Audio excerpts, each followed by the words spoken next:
It's one of those historical properties that has undergone just enough modernization to mask its age, but it still retains its original late 1800s framework.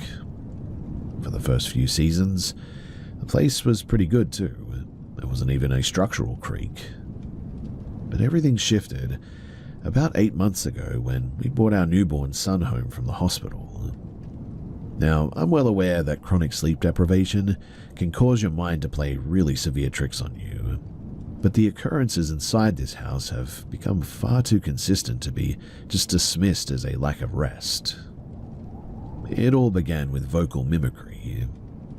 So my partner spends a lot of time working out in the detached equipment shed, and he recently came into the kitchen looking incredibly agitated, asking why I had been shouting for assistance from the second-floor landing. I had been downstairs with our child, though, the entire afternoon in absolute silence.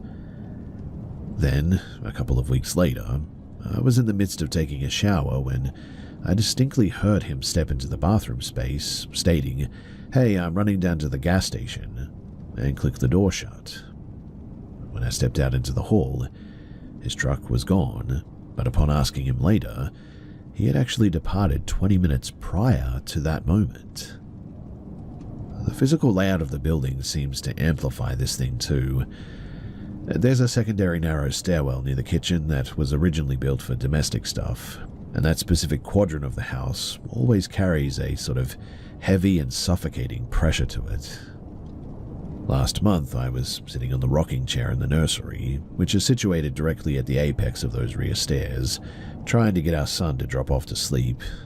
It was during that dead, frozen window right around 2 a.m, and our son was beginning to sort of drift off when his entire body went completely rigid.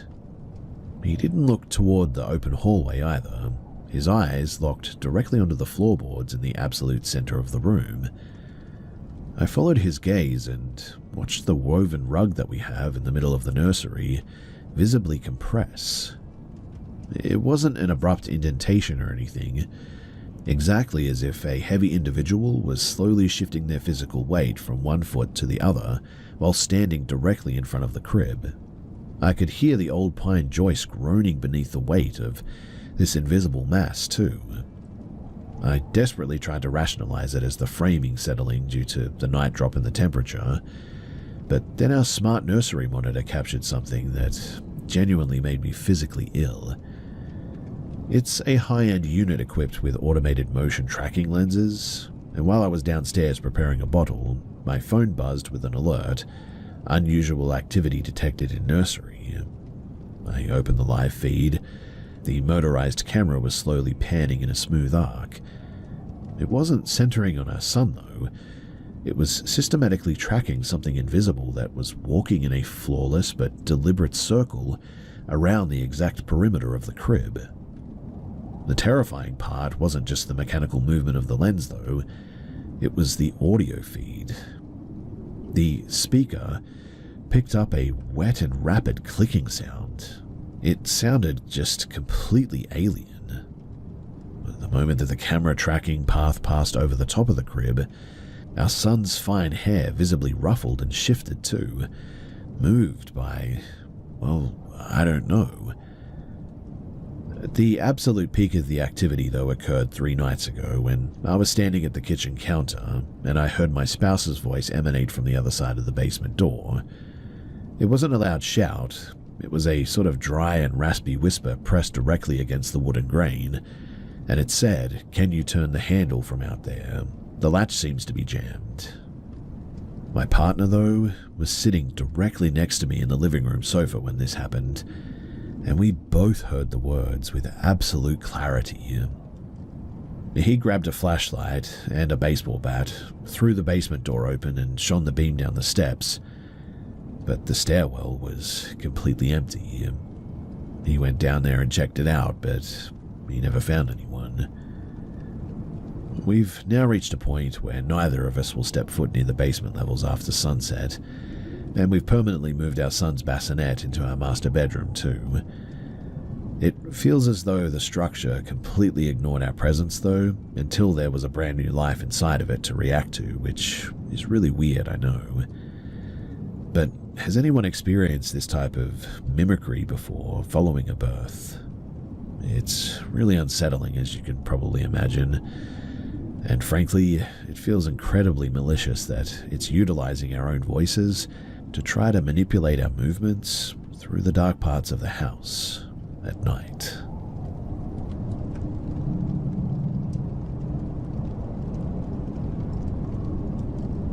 I've been living in university-affiliated student apartments in Sheffield for about 8 months now.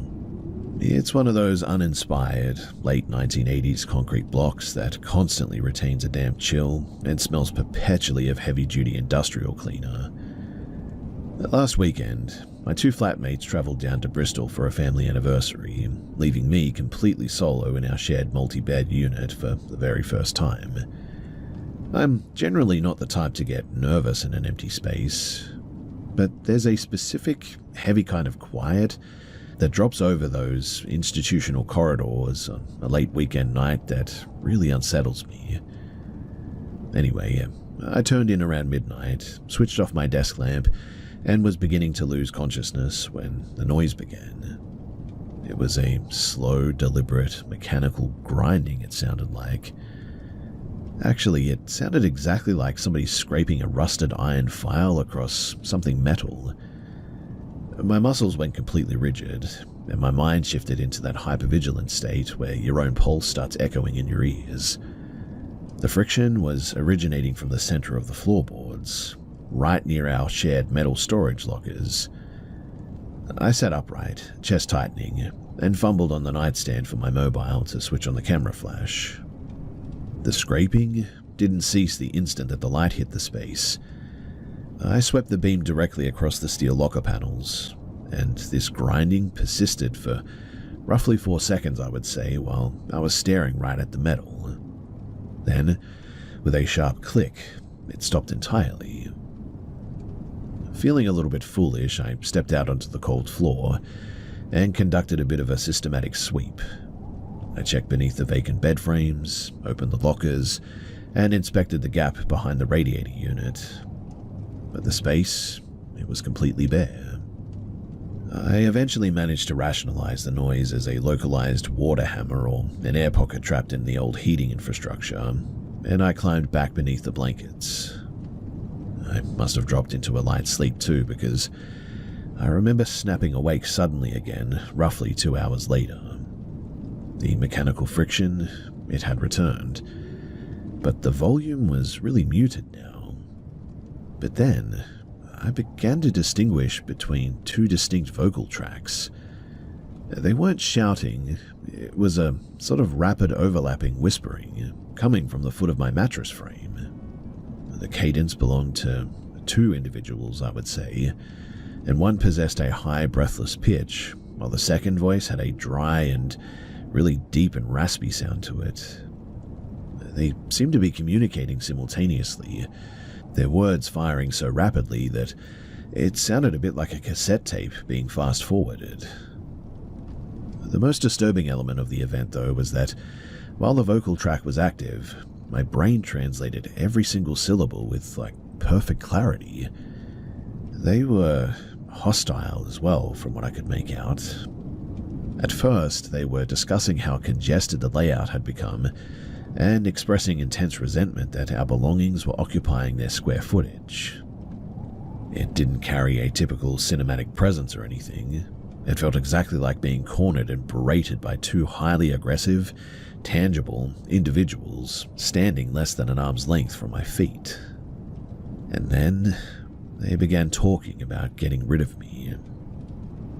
I remained completely motionless beneath the duvet, refusing to even shift my posture. Then, as instantaneously as it had begun, the vocal tracks just vanished.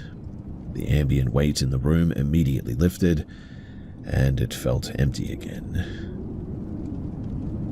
The next morning, I went to clear my breakfast dishes in the communal kitchenette at the end of the hall, and while cleaning the counter, I noticed a deep, fresh circular indentation in the heavy flooring right where the foot of my bed sat on the other side of the partition wall.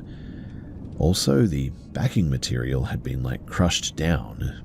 In fact, it was so crushed that It split the synthetic surface, exposing the raw grey concrete subfloor beneath it. And I don't remember it being that way before then.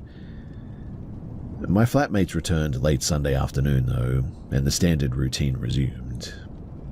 However, since that weekend, both of them have independently begun complaining of a persistent sound or hum that they keep hearing. They both claim that they can detect a faint frequency ringing in the corners of the room whenever the apartment falls silent. I personally haven't disclosed a single detail of what I experienced during their absence yet. I'm simply keeping my head down and just counting the weeks until the term concludes so that I can sign a lease on some other place.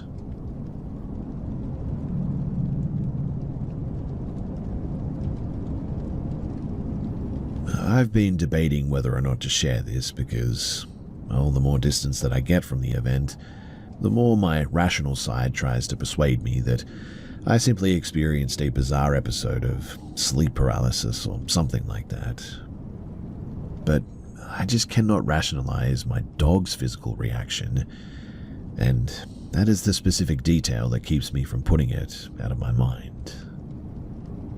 So, this occurred roughly 3 months ago at my family's residence in a rugged, wooded sector of eastern Tennessee. It was a standard weekend and the house was completely silent. My stepfather was working a late shift at the regional shipping hub, and my younger brother had turned in early because he had an early morning cross-country meet. I distinctly recall being cautious not to creak the pine flooring near his doorway when I walked down to the kitchen to get a glass of water. The initial indicator that the environment had shifted was our blue heeler, Buster. He is generally a high stoic animal, but I caught the sound of him on the enclosed sunroom making this low, sort of vibrating growl, a warning sign that he reserves for large predators on the property line, really. I stepped out onto the floor to pull him back inside, and he was completely pancaked against the floorboards, his hackles raised fully, baring his teeth at the dense foliage near our northern boundary line. I directed my gaze toward the spot that he was tracking. There was no moonlight that evening, so it made the whole space pretty much a solid wall of blackness. But there was a singular pocket near an old cedar trunk that appeared noticeably darker and more solid than the surrounding night. I initially assumed that it was a discarded tractor tarp or maybe a shifting shadow, but then the mass adjusted its posture. This thing was easily 7 feet in height. The upper torso was immensely broad as well and squared off, yet the lower frame was really emaciated, with the upper limbs extending down well past the joints where the knees should have been. Then, 2 lights sort of snapped into view. They weren't reflecting the ambient glow of the sunroom fixture. They were self-contained. They were spheres. Just 2 static, burning spheres looking directly at our position. Buster immediately retreated beneath a heavy iron workbench, and I completely locked up. I was unable to move, and this thing suddenly moved, and then the spheres just vanished or were extinguished, and that physical mass of shadow dissolved into the surrounding darkness. There wasn't even an outline anymore.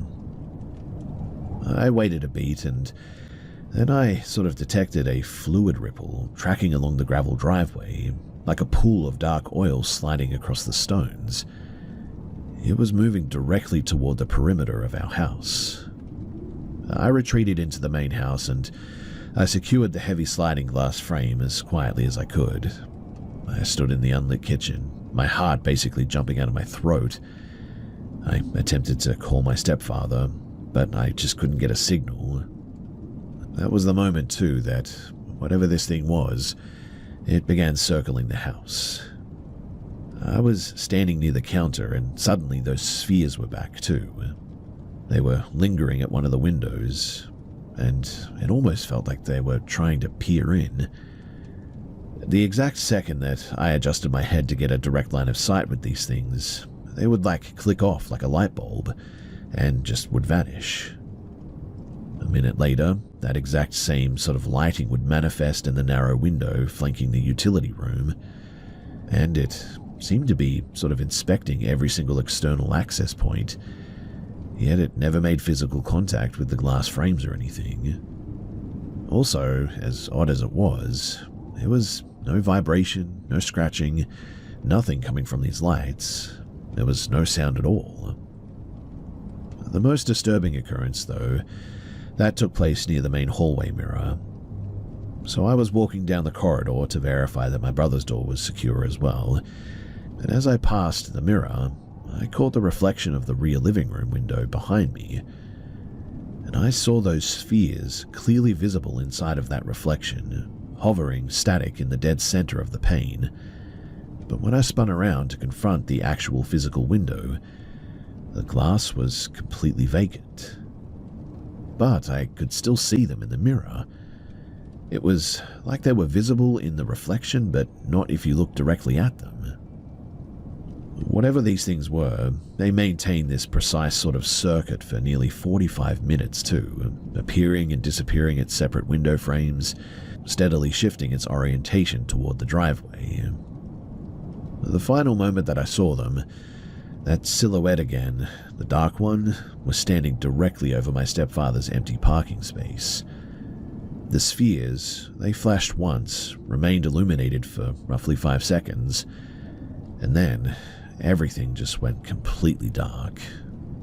And after that, I didn't see or hear anything for the rest of the night. When I went out to inspect the driveway the following afternoon, I noticed something a little weird where the shape had been standing. There was a really sort of dark patch there, almost like when you look at an oil spill on a brand new driveway. It had that sort of coloration to it, and I know that it wasn't there before. When my stepfather finally drove onto the property at 3:15 a.m. the next night, well, everything had completely normalized. Buster was normal again. He came out from beneath the workbench, and the yard returned to its standard state. I felt completely absurd, attempting to explain the sequence of the events to him the following morning. And I'm completely aware that without some photos, or something at least, it simply sounds like an episode of just, well, sleep-induced tracking errors in the dark or something. But personally, I no longer think that this place is empty. I also cannot stop thinking about the fact that, whatever that thing was, it didn't walk like a human. It simply slid between the shadows and moved like it was levitating.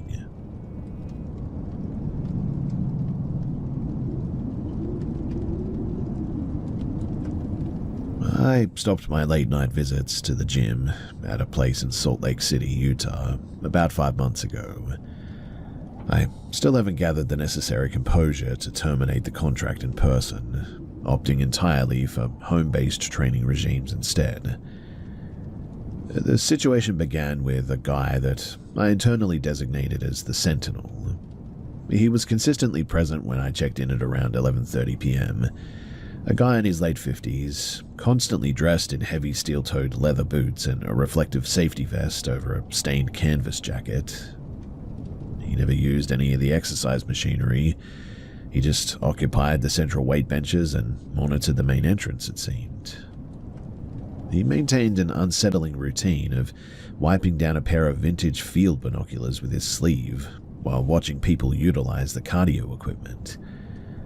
One evening, he blocked my path near the drinking station. Speaking in a dry, wheezing whisper, he asked if I could assist him in deciphering the small text on the reverse side of an electrolyte canister, claiming that he had left his glasses in his vehicle. As I bent over to read the label, his focus remained entirely off of the package.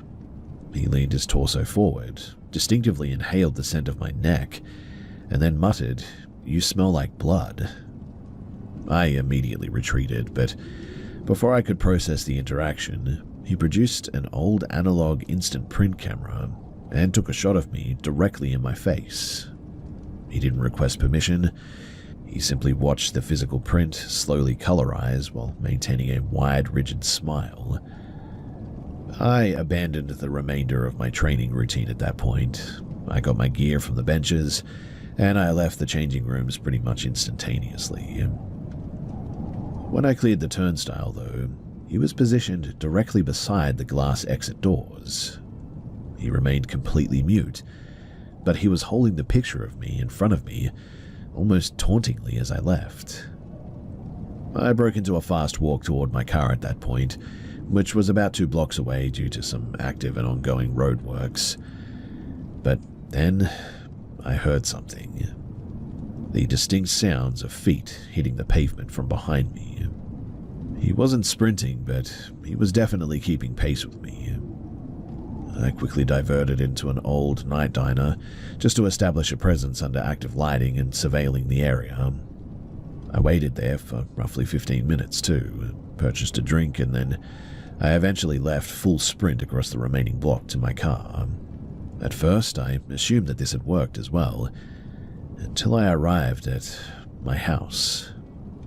I occupied a ground-level unit, and it had a sliding glass entrance that looked out toward the secondary access road. As I got inside and locked the door from behind me, I glanced through the glass, and that's when I caught the immediate reflection of that high-visibility safety vest. It was actually in the glare of the glass, but I know that I saw it. He was stationed, entirely motionless, on the walkway, and he seemed to be taking more photos. After taking those photos, though, he just stood up and he walked away. Every morning for the next week, I would always find something deposited on my exterior patio furniture. They weren't like standard tokens of harassment or anything. That would be too obvious. There were things like dried bugs or piles of leaves perfectly stacked. Things like this. There were dozens of them too, systematically put there in small squares. There was no accompanying messages or anything like that, just these things. I ultimately contacted the police, but because technically he had just been on the walkway and taking photos, there really wasn't much that they could do. They did say that they would increase some patrols around the area, but again, not much that they could do. Eventually, though, I packed my belongings and broke my lease to relocate to an apartment on the opposite side of the metro area, about 3 weeks later. But during my final morning there, clearing out of the old unit, I discovered one final thing beneath the rubber blades of my windscreen wipers. It was a single silicone earplug. Well, that's what I thought it was at first, but that's when I noticed that it was actually one of my headphones that I had misplaced inside of the gym a full month prior. The small piece of blue silicone now trapped under the windscreen wiper. I took it out from under the windscreen wipers and, like I said, I moved, but I also quit the gym and I never went back there again.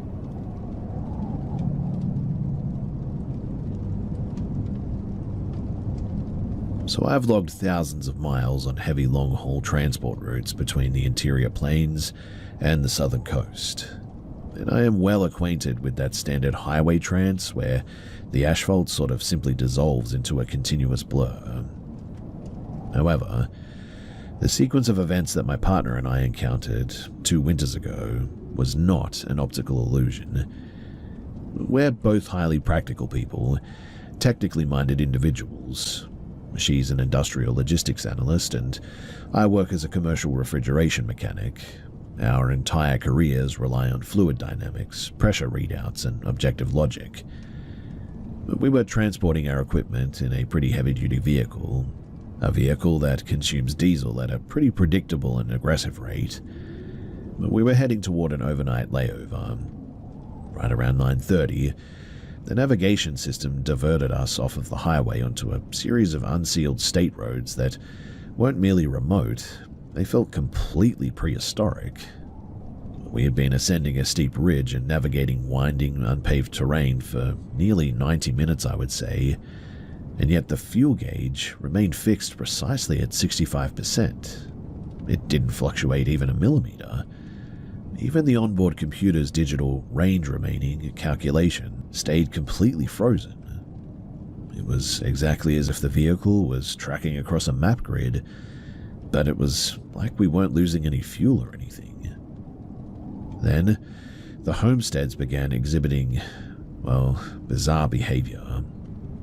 We noticed that every property that we had passed was totally devoid of any light.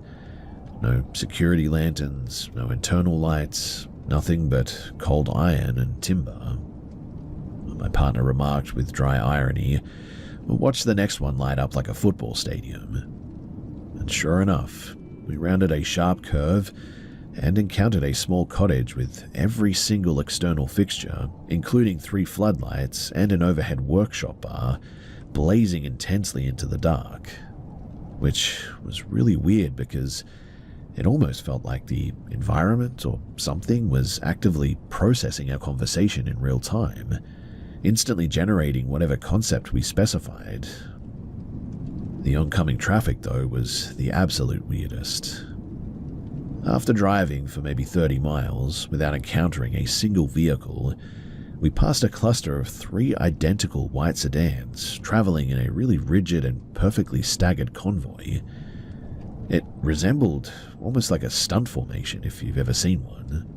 And exactly 15 minutes later, we passed the identical 3 white sedans again, traveling in the exact same direction. They maintained the same distance apart, the same faded paint trim, and the same missing hubcaps on the rear wheels. There were absolutely no junctions, access tracks, or turnoffs where those vehicles could have looped back to pass us twice like that. It was like we were seeing things twice. The lack of life, though, was suffocating in this place too. I track game regularly, so my eyes are always scanning the shoulders for livestock or things of this nature. And for nearly 60 miles, there wasn't even as much as a single moth hitting the windscreen. No livestock, no chickens, no birds, nothing. The only thing out there that we encountered was a coyote standing motionless in a drainage ditch. Weirdly too, it didn't startle or flinch when our large engine rumbled past. It just stood there, rigid, staring straight ahead with tiny dull eyes that completely failed to reflect our high beams. And I know that this is going to sound a little bit weird, but it almost looked like a low-resolution physical model that just hadn't finished forming. That's really the best way that I can describe it.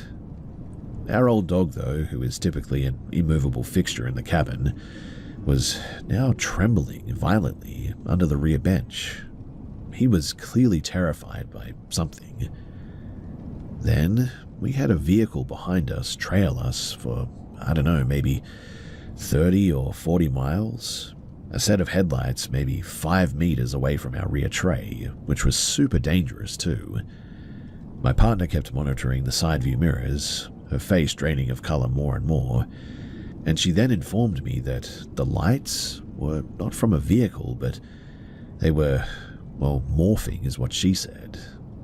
1 second they were wide, rectangular lenses of a vintage commercial flatbed, and the next they were like 2 rounded spheres moving exactly in the same way. The physical shapes would also flicker and alter their configuration at times. But the instant that our tires hit the off-ramp back onto the main highway, the entire environment just completely changed. The fuel needle literally plummeted instantly to just below a quarter of a tank. The digital clock on the dashboard skipped forward exactly 1 hour and 14 minutes, and my partner's phone lit up with urgent notifications. Apparently, her brother had attempted to contact her 5 times within that hour, stating that he had experienced a really weird and overwhelming panic that something was wrong.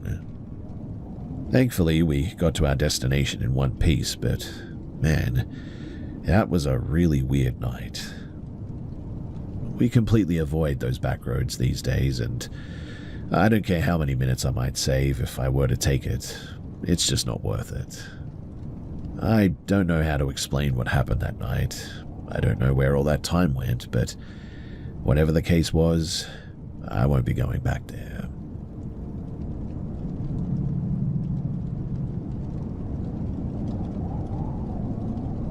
So I was awake well past midnight at the dining table, organizing a complex set of inventory spreadsheets to decompress after a shift and just get some work done. The place was completely silent, except for our chest freezer.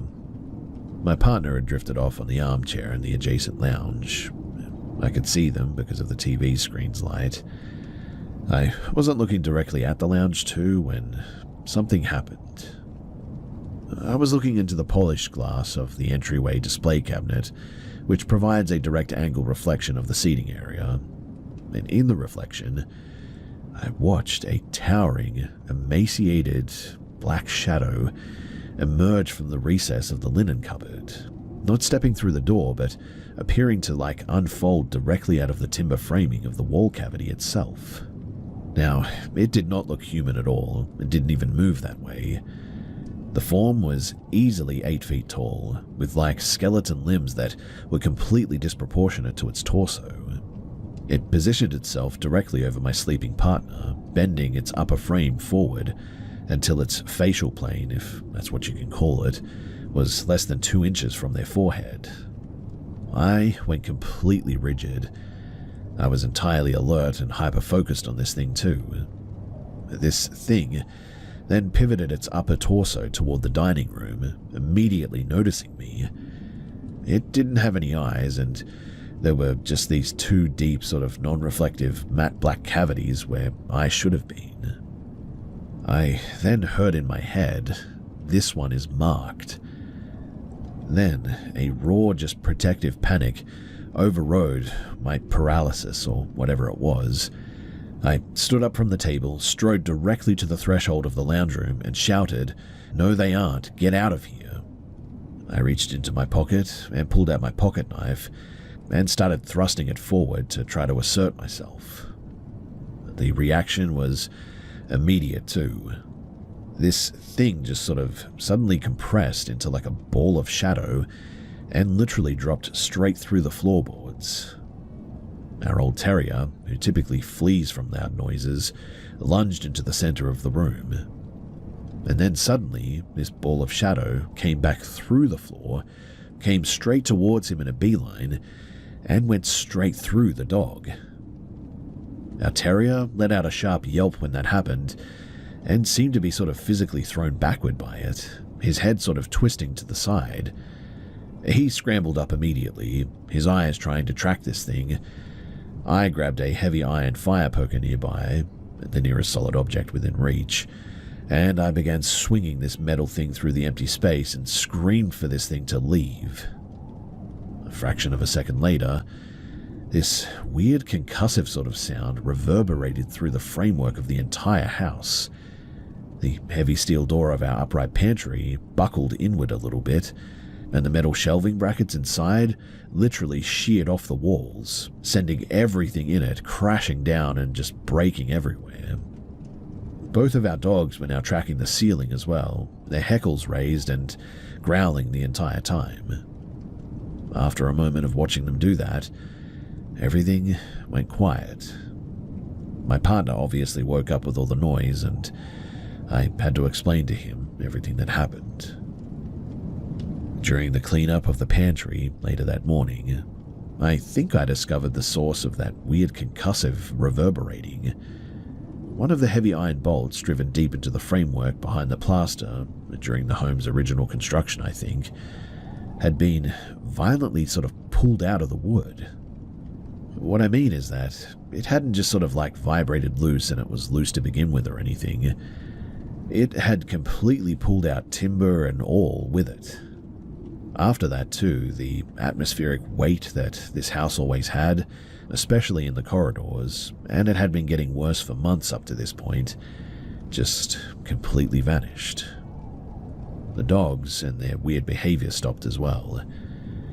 It did take us a few weeks as well, but eventually we did fix everything and, well, the house is back to normal.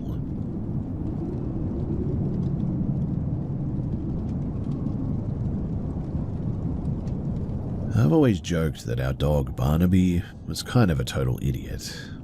He's a massive 90-pound Newfoundland mix with a big white patch on his chest and one random tan spot on his back leg. Usually he's just a complete klutz too, always misjudging distances, literally tripping over his own paws and whimpering if there's a slight draft in the room.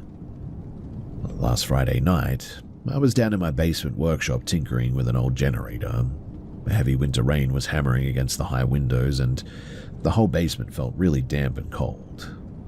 I adjusted my work light, and that's when I noticed Barnaby sitting perfectly upright on the top of a 6-foot-tall steel storage cage in the back corner. Now, Barnaby is terrified of that basement. He won't even look down the concrete stairs, let alone come down them. But there he was, perched completely still on a wire mesh roof that should have buckled under his weight, staring right down at my workbench. I wasn't just startled. I felt this deep physical wave of just pure revulsion. The hair on my arm stood dead straight, too. Hey boy, I muttered, my voice sounding thin and really echoing weirdly against the brick at this point. How did you get up there? He didn't whine, he didn't blink. He just tracked my hands while I worked. I reached out to grab a socket wrench at one point, and his whole head sort of swiveled to follow my hand with this terrifyingly smooth robotic precision. That's when I noticed that it didn't look like a dog watching something. It felt like something else. I reached into the bin where we keep the dried liver treats that he usually goes crazy for and tossed a handful at the base of the cage. They scattered on the ground right below him, and he didn't even look down at the food. He just kept those wide, unblinking eyes locked dead on my face. I decided then that I was done for the night. I started cleaning the bench up, but the second that I stepped toward those stairs, this thing made a sound. Now, it wasn't a growl or a bark. It was a really weird metallic chattering is the best way that I can describe it. Like a electrical relay switch flipping over and over again. I completely freaked out upon hearing that. I didn't care how crazy I looked. I grabbed a heavy steel pry bar from the rack, held it up and shouted at him to get down. Now, any normal dog would have bolted or cowered or something, but this thing just stood up slowly. It stretched its front legs out to climb down, and for a split second, its leg joints looked like they were bending completely backward. It dropped to the floor, making a dull, wet, and heavy thud against the concrete slab. It didn't run, it just walked, with this deliberate, stiff, and unnatural pace, straight into the dark corner of the crawlspace drainage pit. I didn't follow it. I lunged up the concrete stairs, slammed the heavy wooden door shut, threw the deadbolt, and wedged a thick metal pipe under the handle. My hands were shaking so badly that I could barely hold my keys. And then, less than 10 seconds later, I heard a familiar, lazy tail wag from the living room. Barnaby was curled up tight in his dog bed right by the heater where he normally is, looking groggy and annoyed that I'd made so much noise. He had clearly been asleep there for some time. The next morning, I went back down to check the workshop. The liver treats were still sitting on the floor untouched, but right where that thing had been sitting on the top of the steel cage, the metal mesh seemed to have snapped. The heavy wire hadn't just bent as well. It looked like it had been cut by a laser cutter or something. Well, I've been down there back in the workshop a few times, but never after 5 p.m. since then. I'm starting to think that whatever is down there, well, it can have that space at night, and I'll just keep that door locked, with that steel pipe reinforcing it, for good measure.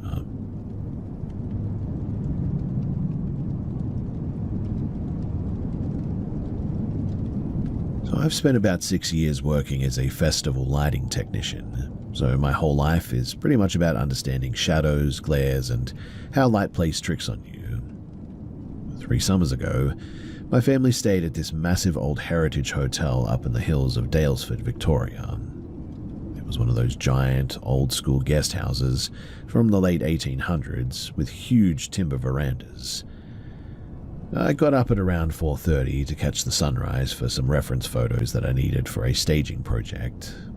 The main lounge was completely dark and quiet, so I walked out onto the big timber deck overlooking the valley.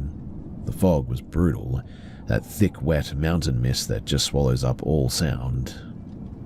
I was setting up my tripod when I noticed a guy standing by the railing about 20 meters away. He was wearing a heavy flannelette shirt with the sleeves rolled up, leaning way over the edge and staring down into the mist. I figured that he was just another early bird, so I ignored him until I looked through my digital viewfinder. My camera's autofocus completely lost its mind. The lens just kept hunting back and forth, zipping in and out because it couldn't lock onto him at all. It was almost like there was nothing solid there. I lowered the camera and just looked at him with my own eyes. And that's when I noticed that the guy was literally semi-transparent. I could distinctly see the wooden slats of the railing right through his forearms. He wasn't glowing or anything, but his body just sort of lacked any real density to it. Now, since I work with lights, my first instance was to look for a projector trick. I turned around to check the windows behind me, looking for a hidden lens or a laser hitting the fog. But when he moved, he didn't walk. He, skipped. 1 second he was leaning on the rail, and the next there was a flicker, and he was standing perfectly upright 5 feet to the left. Then he turned his head. He didn't have a face.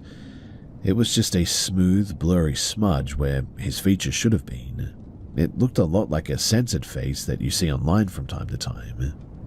He started to lift his left arm, and the exact millisecond that he did, a sharp line of white light sliced right down through him, and then he was just gone. The mist didn't swirl, nothing had moved, just this light beam, and then he literally just blinked out of existence. While looking around the deck for a rational explanation, I noticed an old timber latch leading to a crawl space right below his spot, and it was slightly jarred open.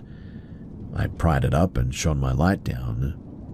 Crouched in the dirt was a filthy, heavy-set guy in a zipped-up hoodie holding a massive pair of rusted bolt cutters. He was staring straight up at me, completely frozen, surrounded by empty food tins and what looked like a map of the hotel grounds, with rooms and numbers and circles and stuff like that. I slammed the hatch down, locked it from the outside, and bolted.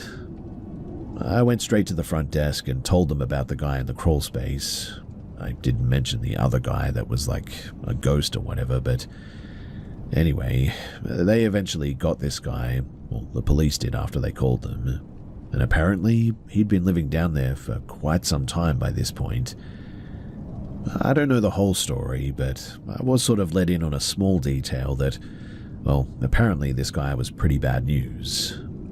I don't know exactly what that means, but the front desk and the police were both very thankful that I had spoken up and done something about it. Anyway, that is probably the strangest thing that I have ever encountered in my entire life, and honestly, I don't know what to make of it.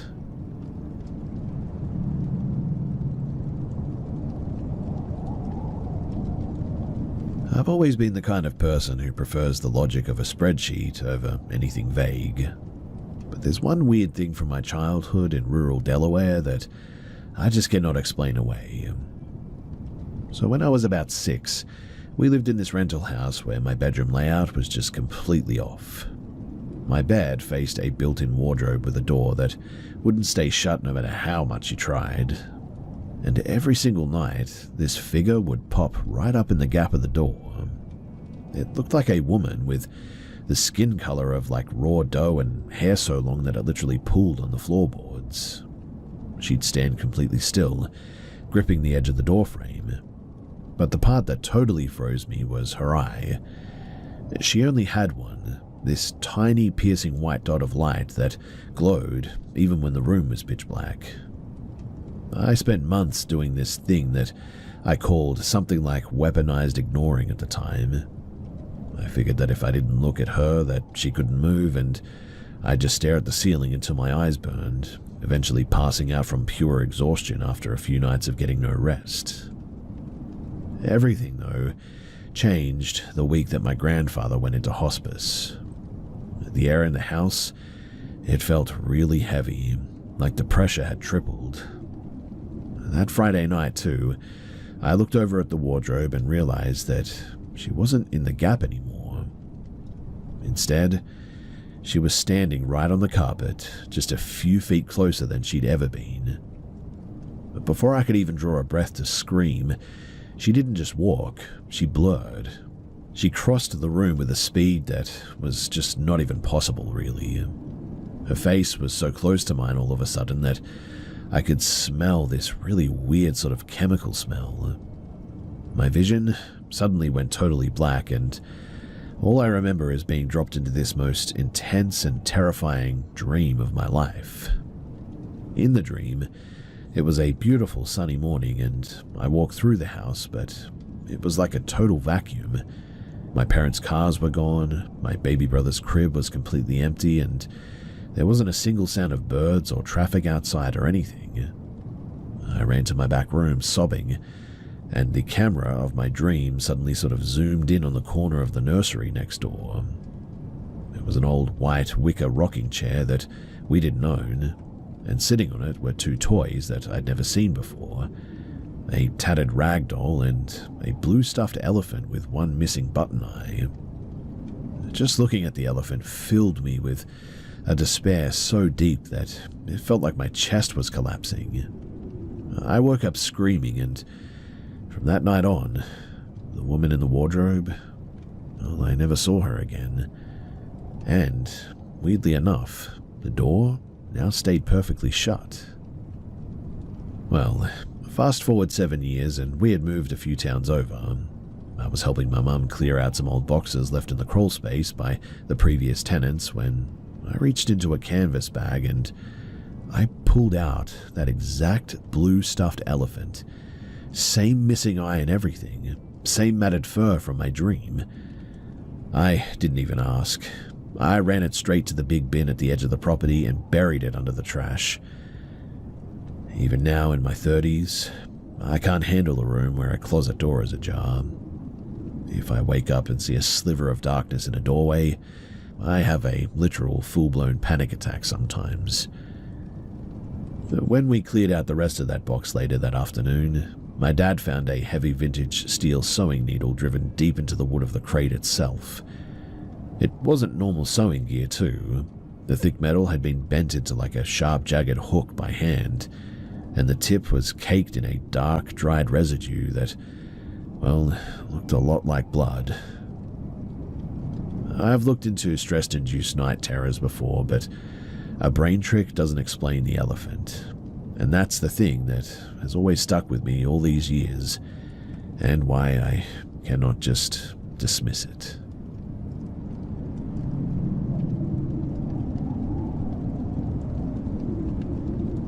So I spent 4 years working the graveyard shift as a mobile security guard out in rural North Dakota. The facility that I was at was this massive mid-19th century brick asylum that the county had gutted and turned into climate-controlled vaults to store old pioneer-era ledgers and land deeds, I think, or something. Anyway, it looked pretty cool during the day, but by 2 o'clock at night, those long hallways felt incredibly heavy and were dead quiet. Now, I'm a pretty practical, routine-driven guy. I usually spent my rounds listening to sports radio and checking the locks on the fire doors, but there was one specific window on the top floor of the West Wing that I hated looking at whenever I crossed the main courtyard. One freezing night in January, too, I was walking across the icy asphalt to my truck to grab a spare flashlight battery. I accidentally glanced up at the dark windows of the upper records room. And even though the indoor lights were turned way down to emergency mode, I could see something pressed flat against the glass. At first, my brain thought that it was a big, antique white serving platter someone left on the sill, but as my eyes adjusted, I realized that it was a face. It was perfectly round, completely flat, and had the dull chalk look of unpolished bone. It had a nose and a mouth, and 2 eyes that I could see, but The absolute worst part of it was the body attached to it. It didn't have a torso or arms. The round head was hooked up to a thick segmented stalk, looking exactly like the pale fleshly underside of a massive millipede. The whole thing just stretched backward into the pitch-black room behind it, and it had to have been at least 10 feet long, slowly coiling and bunching itself up against the wooden window frame. It didn't move like a normal animal, too. It sort of ripped with this slow, rhythmic twitch. The best way to describe it is like a deep-sea creature moving in a current. A wave, though, of just pure physical nausea hit me so hard that I had to lean against the hood of my truck. I forced myself to look away, my heart going so quickly that I thought that I was having a panic attack, and I didn't look up again until I was locked safe inside of the main guard shack. While checking the perimeter fence line of that wing the next morning, I found several pictures or photos that had the eyes neatly cut out of them, and I know that they weren't there the day before this. Later at the shift handover, the older guard that I was relieving, a guy named Vance, who had been on this contract for some time now, noticed that I looked completely ghost white. And before I could even log out of the computer, he leaned back, tapped his coffee thermo, and mumbled, "You saw the dinner plate up in the West Wing, didn't you? Don't look at it. It just sits up there, man." I hadn't said a single word about my round. I hadn't even hinted that I looked up at the top floor. But he knew exactly what it was. That flat circular face on that thick millipede body.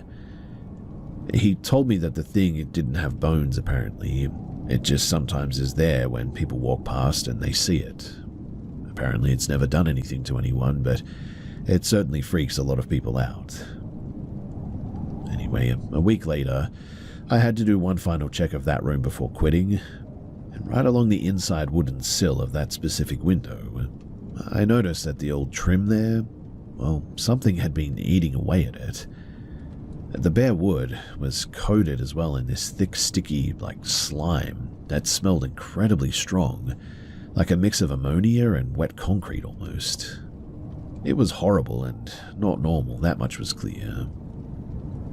Anyway, I handed in my notice the next morning, and I still live in this area, and I still like old historical buildings, but I keep my eyes on the ground these days and try to stay away from places like that. And I know that people might have some questions about this thing, but really, I've given you everything and all the information that I have.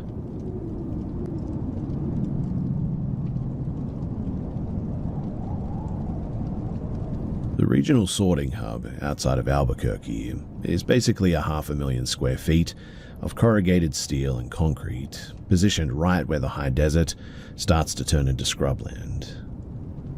I took a job as a night shift logistics coordinator there last month to save up for some tuition. My post is the tower, a glass-walled observation pod that hangs over the main floor, giving me a bird's-eye view of the intake conveyors and the pallet stacking robots.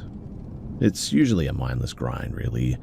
The automated systems hum at a constant dull frequency, and the only real excitement is when a scanner misreads a shipping label and kicks a package off of the line. So, at 3:15 a.m. last Tuesday, the facility-wide power grid dipped. It didn't black out entirely. The entire light array just sort of shifted from standard white to a deep monochromatic amber. The heavy automated conveyor line, which usually moves at a steady, synchronized pace, came to a dead stop. I checked my monitors. Every sensor on the floor was reporting null, which should be impossible, unless the entire back-end server had been wiped. I grabbed my radio, called out to the 2-floor technicians, and got nothing but dead air. No static, just a flat, pressurized silence. I walked down the metal stairs from the towers to the main floor. The temperature had plummeted at this point, turning the air so thin and frigid that it felt like breathing through a wet woolen mask. The vast warehouse, usually filled with mechanical clatter of shipping, was now utterly, violently silent. When I reached the main intake zone, I saw the technicians standing perfectly still in the center of the loading bay. They were facing the wall, their hands flat against the corrugated metal, their fingers spread wide. The palms of their hands were pressed so hard against the steel that the metal was bowing inward around their knuckles. I called their names, but they didn't flinch. I walked up behind the tech guy, Gary, and tapped his shoulder. But he felt like he was carved out of wood, rigid and completely unresponsive. As I stepped around to see his face, I realized why he wasn't moving. His eyes weren't closed, they were wide open, staring at the corrugated metal wall, but where his pupils should have been, they were just tiny, perfectly circular mirrors reflecting the light of the room. He wasn't even breathing. A sort of black fluid was also leaking from his tear ducts, tracing perfect geometric lines down his cheeks before evaporating into the air before it could reach his collar. I backed away, stumbling over a discarded pallet, and as I did, I glanced at the conveyor belt. The heavy plastic-wrapped pallets of merchandise were just sitting there, and that's when I noticed that they were slowly sinking into the solid steel floor plates, as if the concrete had turned to liquid mercury.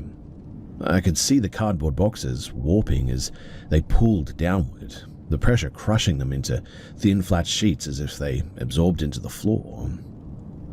I didn't try to pull them away. I didn't try to wake them up either. I just turned and sprinted for the emergency exit on the north side. The heavy steel door was still locked from the outside, which was actually a violation of every safety code that we had, but I didn't reach for my keys. I just shoved my shoulder into the frame and the metal gave way like warm wax, tearing off the hinges without a sound. I ran to my truck, scrambled to get the engine turning, and didn't look back at the warehouse until I was 5 miles down the highway. My hands were shaking so hard that I could barely grip the steering wheel. When I finally stopped at a 24-hour station in Santa Fe to get a coffee, I checked my work phone. The app for the security camera was still live. I clicked on the feed for the loading bay and the cameras were working, but the footage was inverted. The floor was now the ceiling and the 2 technicians were standing on the surface of the warehouse roof, staring down at the empty concrete floor. Their bodies were twisted at weird angles, limbs overlapping in impossible loops, their spines bent into like concave arcs. I knew at the time that was probably because there was something wrong with the cameras, but still, really there shouldn't be anything wrong with them, and so I don't know what to make of that. Anyway, eventually I went back, and when I got there, it was as if nothing had happened.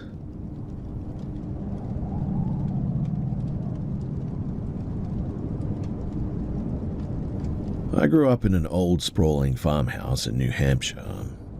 Looking back on it now, the unwritten protocols that we lived by inside of those walls, it felt less like domestic routines and more like the frantic logic of a severe delirium.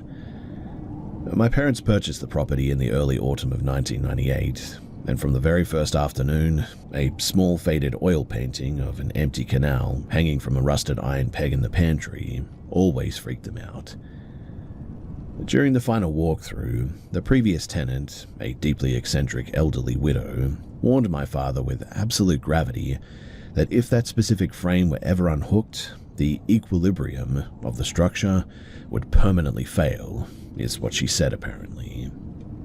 My father was a completely pragmatic, level-headed contractor, yet he guarded that cheap landscape with an unsettling intensity.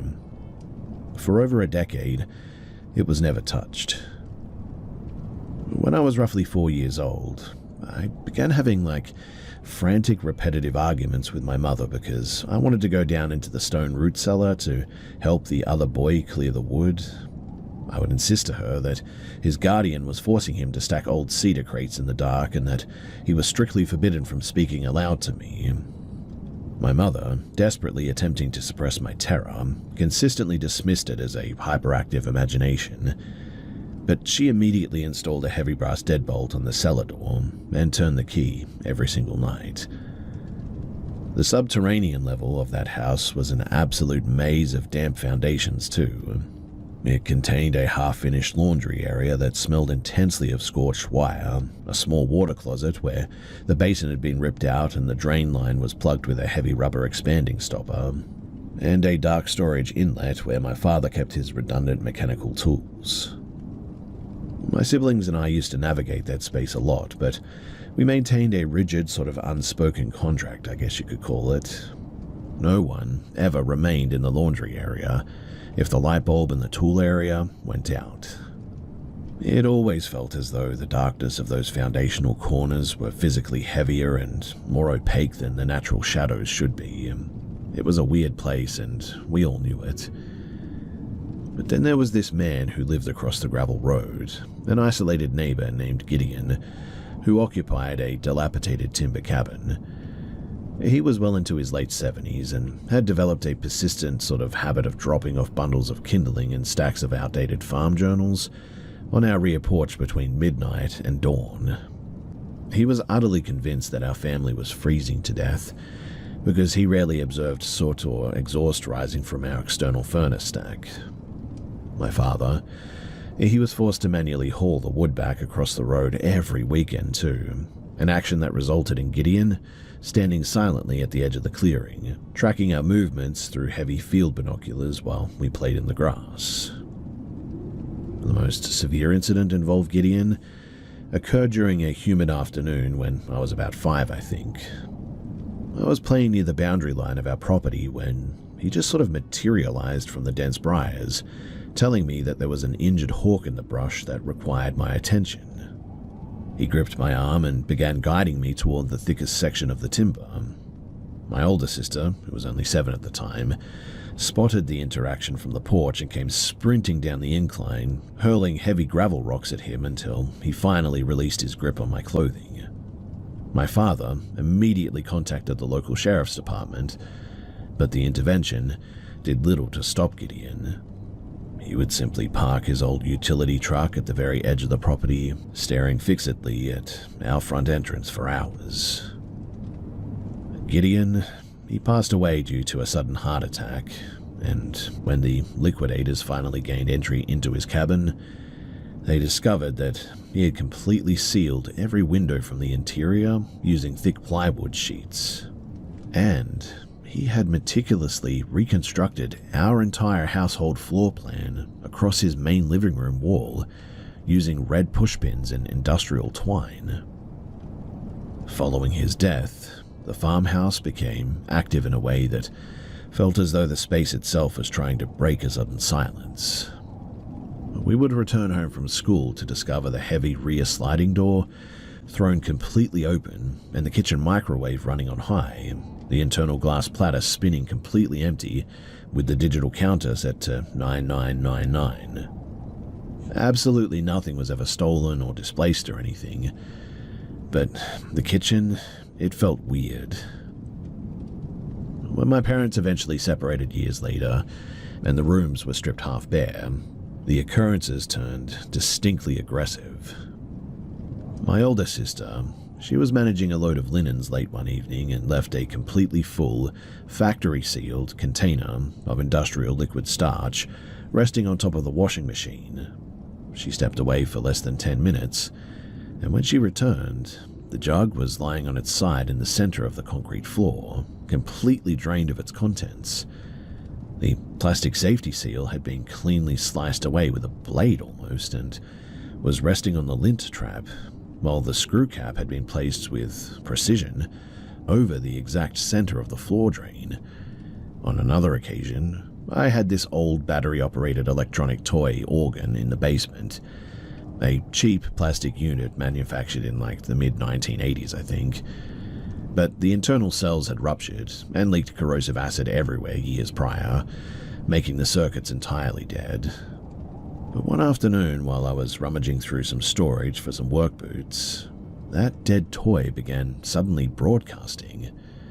The notes were severely dragged and distorted, and dropped in pitch, sounding as though it was on its last legs, but I abandoned the boots entirely and bolted up the stairs because, well, I knew that was pretty much impossible.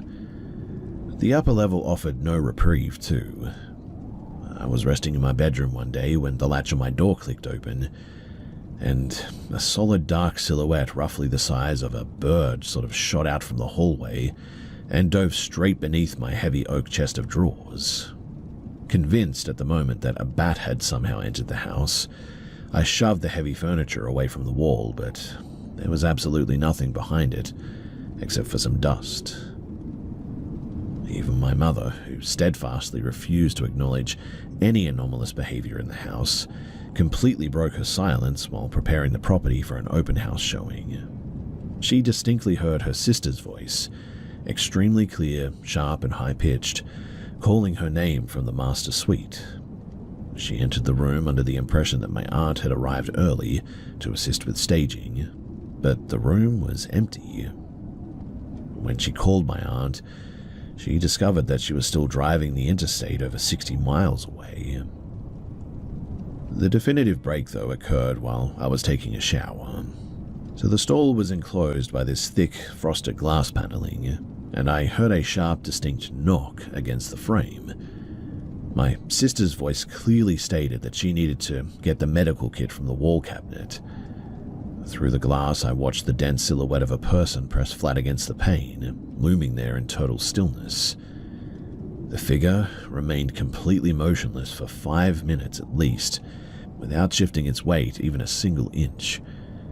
When I finally gathered the nerve to slide the glass panel aside, the bathroom was completely empty, and the heavy privacy bolt in the main door, well, it was still firmly engaged from the inside, which meant that there was no way that anybody could have made it in.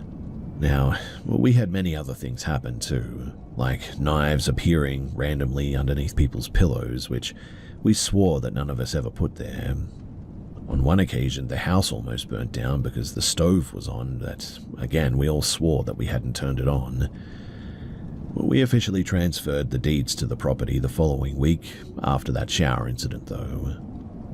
I occasionally locate the farmhouse on Google Maps from time to time, and I find myself wondering if that old faded painting of the canal is still hanging on its peg in the pantry, or if the subsequent residents were pragmatic enough to take it down.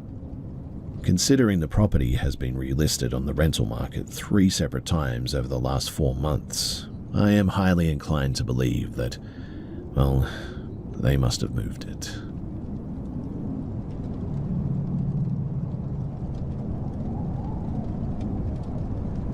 I've stayed away from the old shipping yards in Erie, Pennsylvania for about 4 months now. I'm 32 and I've lived in this region most of my life. But what happened back in November, it pushed me past the point of being curious about abandoned industrial places. So there's an old, decommissioned ore dock near the lakefront rail terminal that has been completely gated off since the late 1970s. It sits right on the border of a massive unmaintained lot filled with rusted iron crate parts and industrial scrap. Usually, a few of us would get together on Saturday nights to just sort of hang out and talk near the access gates. But we got bored one day and decided to play a game of hide and seek across the debris field. It was probably about 10:30 in the evening. The moon was visible, but the shadows between the massive iron structures were thick enough that you couldn't even really see your own feet.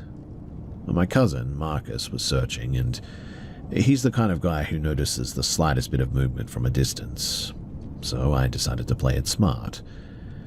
I was wearing a dark canvas jacket and heavy work trousers at the time, so I crawled over to the foundation of the main loading house. I then pressed myself flat against the stone wall, right behind a stack of discarded rubber conveyor belts, and I tried not to move.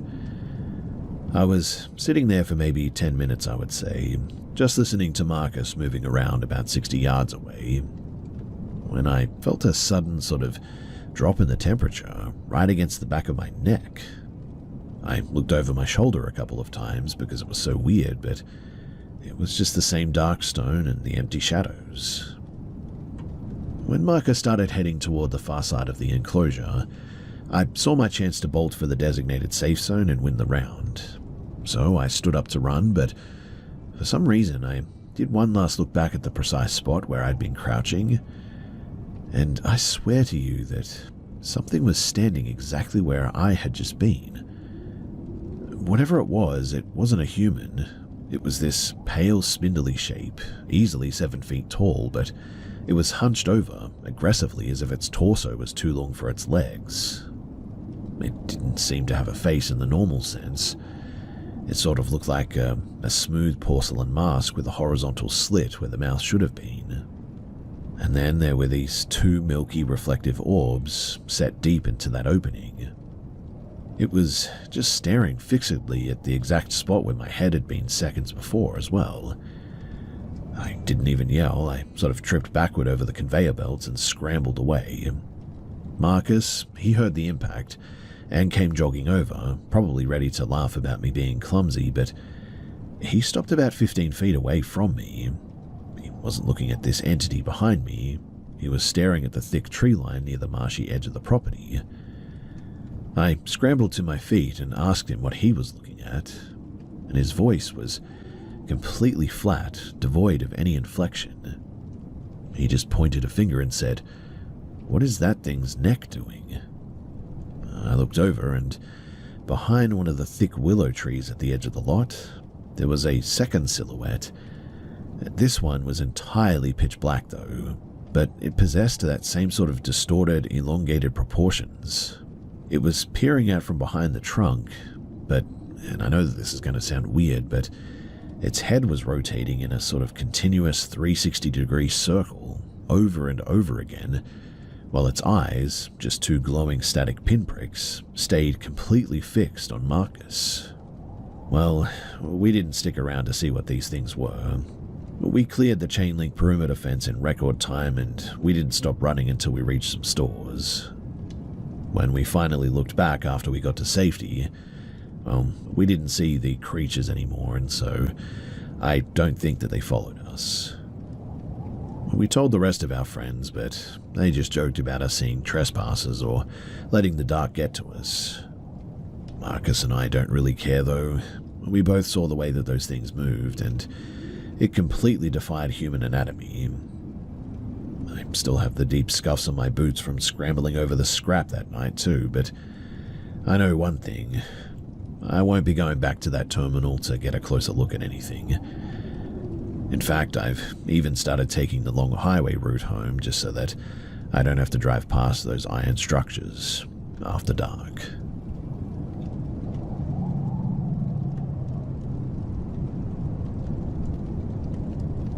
This happened when I was about 27 years old. So my spouse and I had traveled to Boston, Massachusetts for an anniversary trip and had rented a historic suite inside of a converted 18th century brick brownstone right in the North End. The place, it had incredible character. Massively exposed timber beams, uneven pine floors, and that dense, heavy quiet that you only really find in the oldest parts of New England. Our reservation was for Suite 3, located on the second floor of the building. The first few days of the trip were perfectly routine, too. We spent our time exploring the old burial grounds, walking the Freedom Trail, and eating at some local places. We finally made it back to the building at around 10:30 on a Tuesday, completely drained from walking the brick hills. Now, I distinctly remember securing the heavy iron deadbolt, locking the security latch on the frame, and also checking that the sash window was firmly latched down. Now, I'm an incredibly dense sleeper once I drop off, but my partner is a hyper-vigilant sleeper who wakes up if a floorboard creaks anywhere in the hall. We were both asleep by midnight, but at exactly 2:40 in the morning, I snapped into full consciousness for some reason. I wasn't lying down under the covers. I was standing perfectly upright, balanced on both feet, in the center of a room that I'd never seen before in my life. My immediate thought was that I was experiencing a severe, sudden sort of neurological breakdown, or that we had somehow been targeted in a home invasion. I felt completely detached from my own skin, as if I were sitting in the back of a dark auditorium watching my physical body operate from a distance. I forced myself to stay calm, though, and systematically inspected the environment to find a way out. The room was an expansive, barren rectangle, though. Our rented suite was fully furnished with contemporary rugs and couches, but this place was entirely gutted. The floor consisted of raw, unfinished dark timber planks. Where our high plastered ceiling should have been, there were low, sagging brick arches that felt like they were physically pressing down toward my head. I looked toward the wall where our kitchenette was supposed to be, but it was entirely absent now. Instead, a narrow, unlit hallway led into a small, secondary place that looked like an old storage larder. I walked toward a small, heavily grimed window pane at the far side of the space. As I moved, I realized my motor control was completely compromised. It felt exactly like a severe communication delay. I would mentally command my neck to turn, and my anatomy would execute the movement, but it was always a fraction of a second later. I looked through the dirty glass and could see the distinct silhouette of the Old North Church spire. I recognized the metropolitan skyline immediately, but the altitude was completely incorrect. I was looking down at the surrounding roofs of a height far greater than the second floor. I turned back toward the center of the bare floor and noticed a set of double wooden doors. In my state of total foggy disorientation, I managed to convince myself that my partner was right on the other side of the wood, and that opening them would place me back inside the suite. I pushed the panels forward, and the hinges operated in absolute silence. It was a small, windowless bedroom chamber. A single rusted iron cot was shoved against the far brickwork, and resting on top of it was a man. Heavily built, completely bald, easily in his late 60s. He was laying flat on his back on the top of the bare mattress, fully clothed in dark trousers and a stained grey undershirt. He looked as though he had simply dropped backward into a deep sleep as well, and before I could take a step backward to retreat, his entire torso flexed upward at a sharp 90-degree angle. He didn't lift his hands or use his arms to leverage his weight. It was a single, smooth, mechanical pivot. He sat perfectly upright too, staring blindly into the darkness with completely vacant and expressionless eyes. I immediately began to stammer, terrified that he was about to lunge at me. I started to apologize frantically, telling him that I was completely lost and that I was trying to locate Suite 3. The man didn't exhibit a single trace of anger or surprise, though. He simply stared directly through my chest and spoke in a voice that sounded like heavy stones grinding together in a mixer. "This is Suite 8, he said. That was the entirety of the interaction. He didn't ask how I bypassed the perimeter, and he made no move to alert anyone. The instant that the last syllable left his mouth, though, I felt a violent physical shove against my shoulder blades from behind, despite the fact that the space behind me was completely empty. The very next second, I was standing on the exterior side of a heavy closed door, out in the building's main central stone stairwell. There was no audio of a bolt sliding or footsteps moving away on the other side of the wood, just dead, stagnant quiet. I looked out of the small window in the stairwell landing and realized that I was standing on the absolute top floor of the building. I turned and bolted down the steps, nearly losing my footing on the stone. I reached the door of Suite 3 and physically traced the brass number on the wood with my hand to ensure that my senses weren't actually failing me. And that's when I began hammering on the door with my fists, yelling for my partner to unlock it. When the lock finally turned and I was let inside, my partner was visibly shaking, holding a heavy iron fireplace shovel. They explained that they had awoken suddenly to find my side of the bed completely empty, while the main entrance door remained fully deadbolted, and the security latch was still fixed in place too. They were entirely convinced that someone had somehow entered the room and extracted me through that window, even though our suite was stories above the pavement. As I sat down on the mattress, I realized that my entire body was completely drenched. My t-shirt, my underwear, and the linen sheets where I'd even been sleeping prior to the incident were completely saturated in just sweat. In fact, it almost felt like I had just crawled out of a pool. Neither of us slept for the remainder of the night. I spent the hours until dawn quietly reciting every old prayer that I could remember from my youth, just trying to keep the bedroom walls from feeling like they were actively closing in on us. The following morning, we didn't even discuss what had happened. We simply left the apartment and took a long, silent walk through the Boston Common to clear our minds. We passed a small shop near the burial ground, and we purchased a small chunk of black tourmaline. The person behind the counter, they mentioned that it was traditionally used for stabilization and personal protection. We brought it back to the suite and slid it directly beneath the frame of the bed. We also began leaving small tokens on the brick mantelpiece, a small pour of bourbon and some local pastries. It felt completely irrational, but we desperately wanted whatever force was present in that building to recognize that we meant no disrespect to the space. We were desperate. Surprisingly enough, though, the adjustment actually seemed to alter the environment a bit. The distinct atmosphere in the suite shifted from a feeling of active hostility to something more akin to just quiet observation, I guess. On our final morning at the property, I was walking across the floor to grab a mug from the cupboard, and as I passed the low kitchen cabinetry, I felt a distinct soft impact against my shin. I looked down and saw that the drawer containing the silverware had slid smoothly open, just far enough to gently catch my leg as I stepped past it.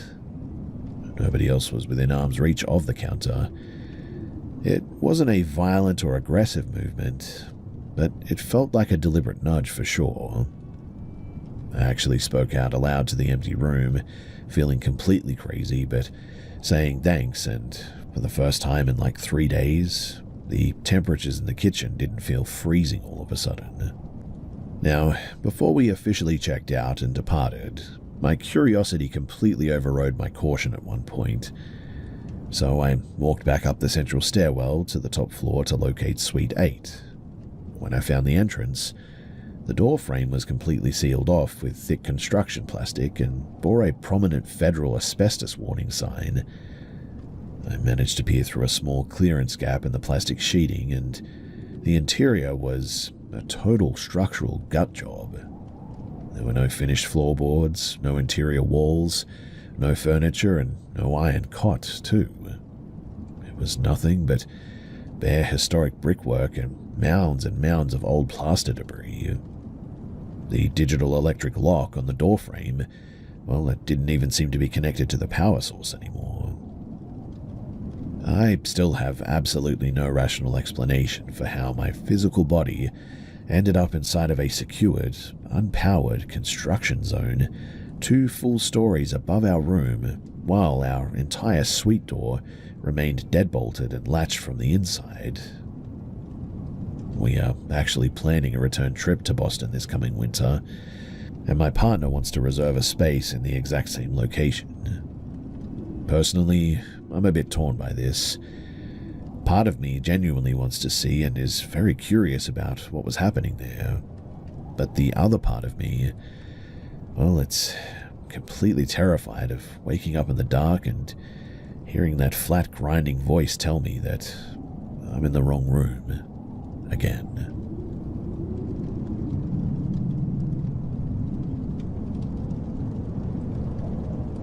So I just finished helping my parents vacate their property in Grant County, New Mexico, and we finally had an open discussion about why they were so eager to sell the home that they purchased just a mere 4 years prior. So I resided there for about 12 months after completing my degree, and I originally assumed the structure simply suffered from, unusual sounds. But the details that they finally disclosed are far more perplexing. So the residence is a contemporary sort of high-desert industrial design, featuring floor-to-ceiling glass paneling, polished concrete flooring, and an expensive open-concept central layout. I occupied the guest suite while I was there, which was an isolated structure connected to the main house by an enclosed breezeway. Now, the anomalies, I guess you could call them, consistently originated in the observation suite, A small office enclosed entirely by glass walls. It was actually a really neat room, but my primary hobby at the time involved an old analog shortwave receiver that I had meticulously restored. It featured heavy brass turning dials and a backlit amber frequency display as well. I frequently stayed up past midnight attempting to intercept long-range signals from Central America.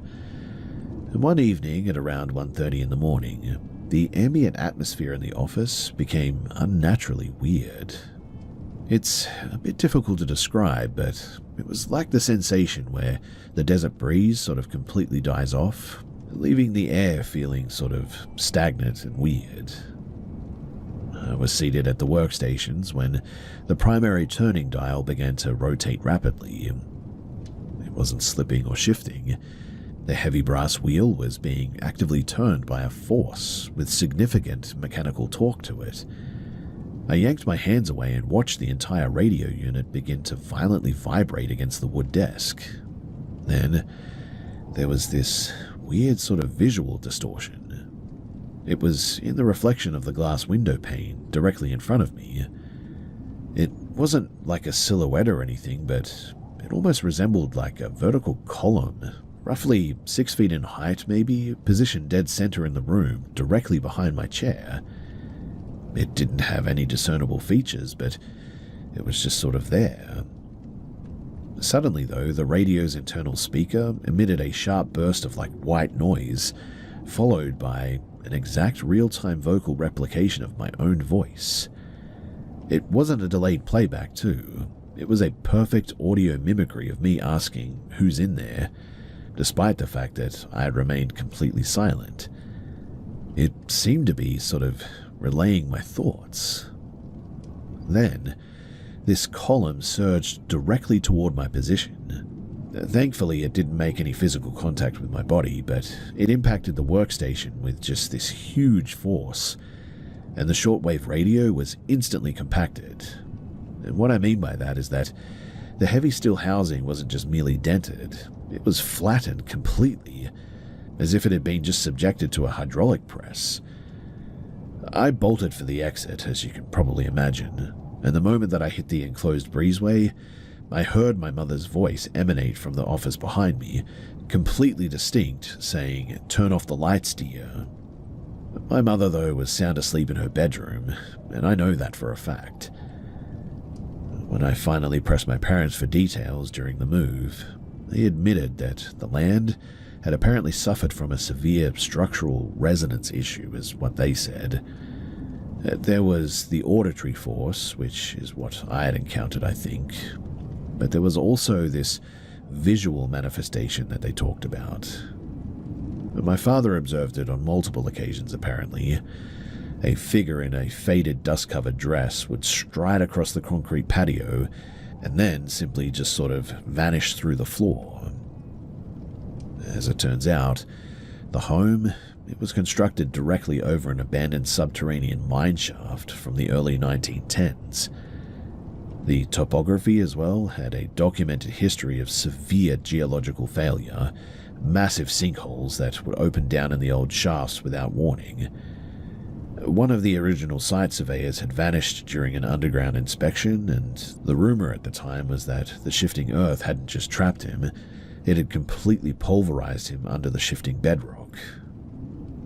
The housing developers had poured a massive 12-foot thick solid concrete stabilization plug directly into the old shaft opening before pouring the residential slab for the guest wing. My father confessed that on completely silent winter nights that he could press his ear flat against the concrete floor and hear something down there. That's creepy, right? Anyway, the final thing that happened that caused my mother to completely break down was discovering my ruined shortwave radio inside of a storage bin. She swore that she had never touched it, but obviously that was really weird, and she confirmed with me about all of this stuff, and, well, that was enough for her. But we're completely finished with New Mexico now, and we've all relocated to a high-rise condominium in coastal Georgia just last month. My father actually explicitly stated that he refuses to ever live on top of a solid concrete foundation, ever again after living in that place. And look, obviously I have no idea what any of this was, but I will swear to the truth of everything that I've said here until the day that I die.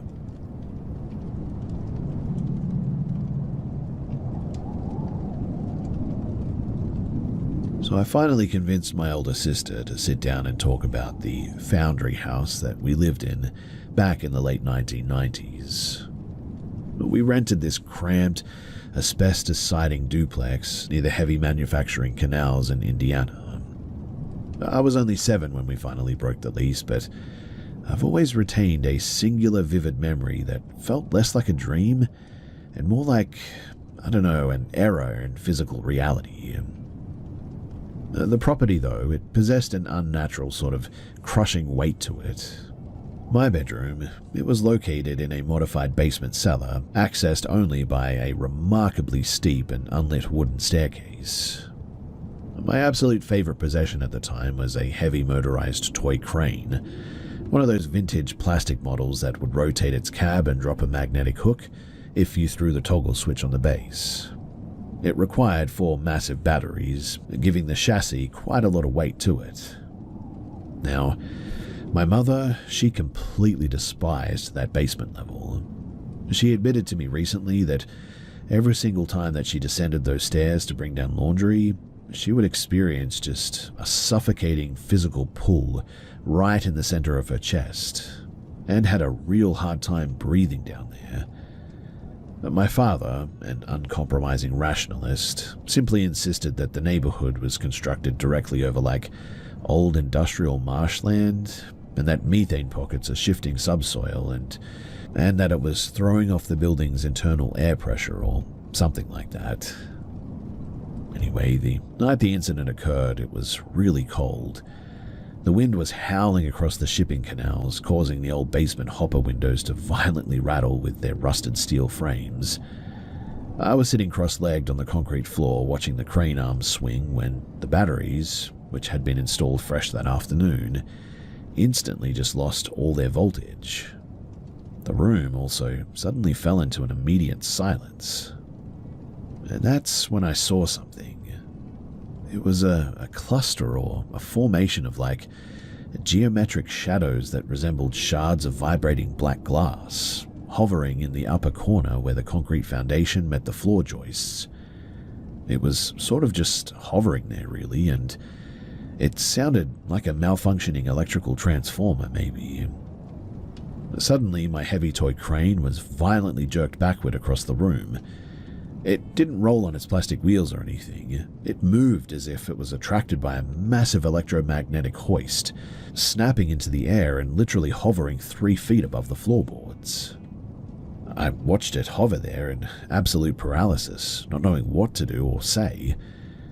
And then, and I will never forget this, the toy began to play like a loop of a woman frantically weeping, though the audio was heavily slowed and sort of degraded, sounding almost like a warped vinyl record, turning at a fraction of its intended speed.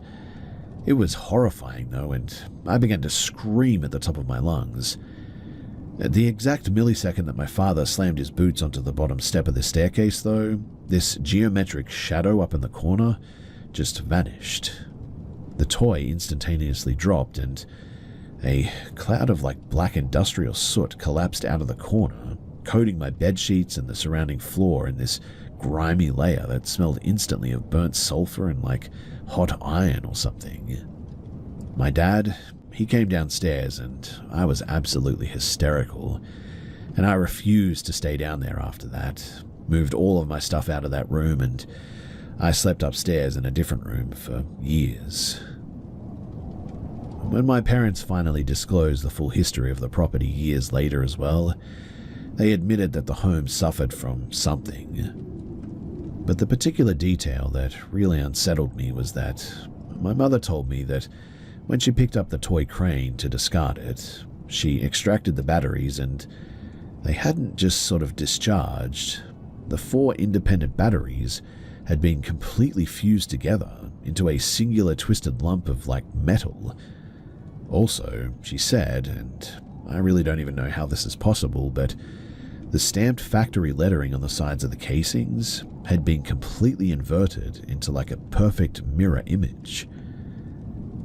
We eventually moved out of that place, thankfully, several years later, but when we did move, we were all just so relieved to get out of that place.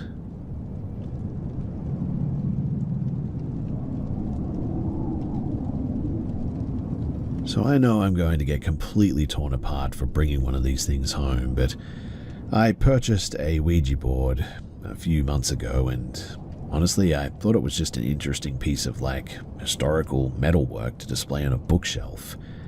It's actually made of metal and not just cardboard or wood.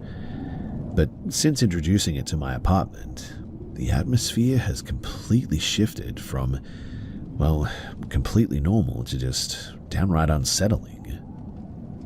It all began with really subtle things too. Like the digital thermostat in my hallway, I noticed one day that it was cycling rapidly through extreme temperature settings in a really weird sequence. And then there was the banging inside of the drywall that sounded like a mallet striking the support beams. I thought that I just had an infestation problem. Driven by frustrated curiosity, though, I decided to try the Ouija board a few nights ago. I'm fully aware that every standard caution warns against operating these types of things alone, but I just wanted some answers.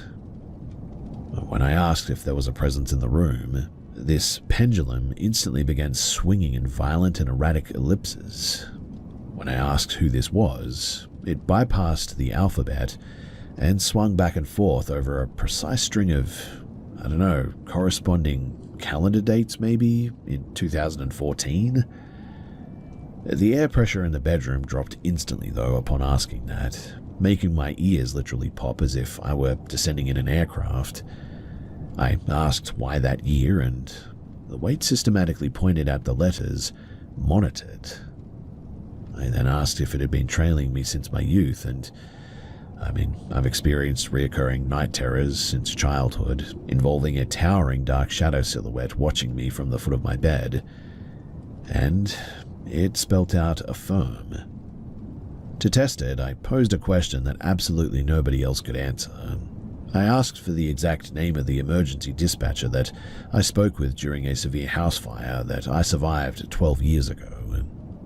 And I could hardly believe it, but it precisely spelt out the highly uncommon surname.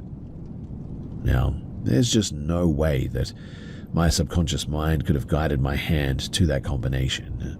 I was just not moving this thing. The interaction turned incredibly hostile, though, when I brought up a severe personal crisis from my mid-20s. A freezer winter evening when I found myself standing on the ledge of an abandoned quarry. I've always recalled that specific night as a state of just complete disassociation, where I felt like a passenger trapped inside of my own skull while my limbs moved entirely on their own. So I asked the board if it had influenced my actions that night, and it spelled out the word steering. Upon seeing this, I immediately tried to end everything, but every time that I tried to clear the grid, a severe sort of icy numbness would creep into my forearm, forcing my fingers to lock up so that I couldn't. This whole thing was so intense as well that I ultimately just sort of kicked the entire table over and fled into the kitchen. During the cleanup the next morning, I noticed something that made my stomach drop. The heavy iron radiator in the corner of the bedroom, which had been disconnected for years, was now vibrating so violently that it had worn a deep raw groove into the hardwood floor. The metal pipes were ice cold to touch, but the iron structure was now vibrating so violently that I could literally feel it through my whole body when I touched it. I think I touched it 3 or maybe 4 times, and then all of a sudden it literally just stopped. Well, since that night, I've been trapped in a paralyzing and suffocating mental fog.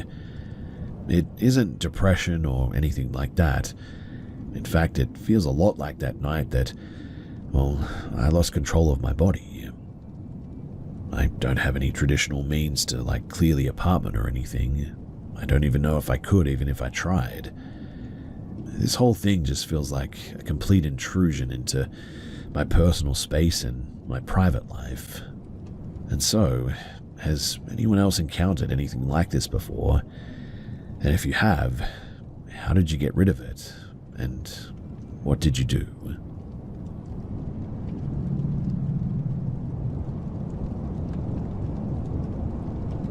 So I occupied the lease for this place for about 14 months with a friend, and the atmosphere from the very first afternoon was intensely oppressive.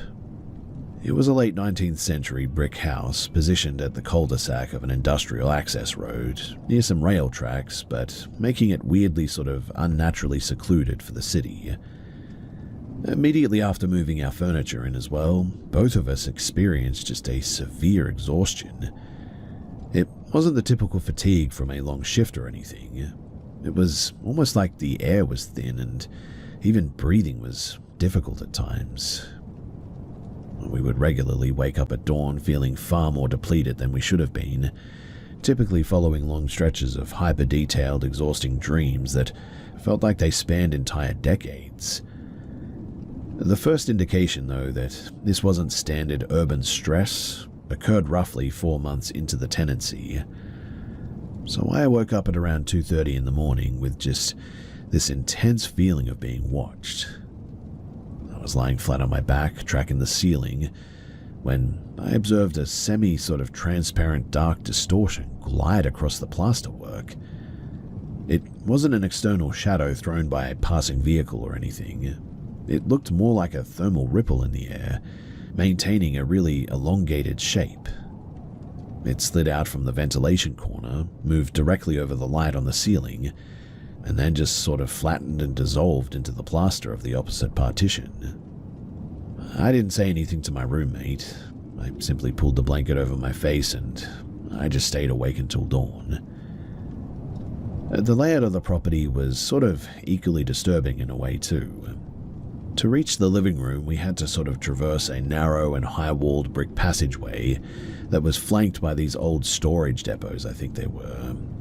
The path to get there had this single buzzing fixture that constantly cycled on and off, and we could never fix it, but one night while returning from the station alone, I felt a sharp, freezing blast of air strike my left jawline, followed instantaneously by the distinct sound of somebody violently gasping for breath less than an inch from my ear. When I looked around, though, there was nobody there. There was one incident, though, that occurred just 3 days before our lease was set to terminate, and it definitely was the last straw for us. So I was seated on the mattress, leaning over to lace up my boots before heading out to an early morning shift, and in the gap between my boots, a literal pale, emaciated arm rapidly thrusted out from beneath the low box spring of my bed and sort of rushed out and looked like it was trying to grab me. Now, this was no trick of the light too. I could clearly see the texture of the skin, the dirt packed under the fingernails, the whole thing. It made a quick and violent grasping motion toward my left heel as well, missing it by less than 2 inches, and then snapped backward into the dark void beneath the frame in a fraction of a second. I didn't even stand up on the floorboards. I literally lunged directly onto the writing desk and flipped on my phone's camera flash, directing the beam beneath the bed frame. But the space was completely empty now. Mind you, the clearance was less than 8 inches. There's just no physical way that a human being could have squeezed into that space. And the floorboards beneath the bed were completely solid. There's no ventilation or holes or anything down there. During the cleanup process, though, later that afternoon, I literally pulled the entire bed frame away from the wall to vacuum the baseboards and to take a look under there. And embedded, deep within the old plaster wall, right where the arm seemed to have sort of retracted, I found a rusted and heavy steel meat hook driven straight into the structural studs. It seemed to have been just painted over multiple times, matching the drywall, but the tip was sort of scraped raw, exposing fresh dark iron beneath the paint layer, and that's the only reason that I noticed it. Well, we handed over the keys 48 hours later, and the persistent fatigue and the grueling dreams, they completely stopped the very first evening that we checked into our new apartment. I spent a few weeks sort of researching that location, and I tried to find out anything that I could about the place, but there was nothing really about it. Which, I don't know if that's a good thing or a bad thing, but either way, I'm just glad to be out of there, and also glad that I haven't had any experiences like that since.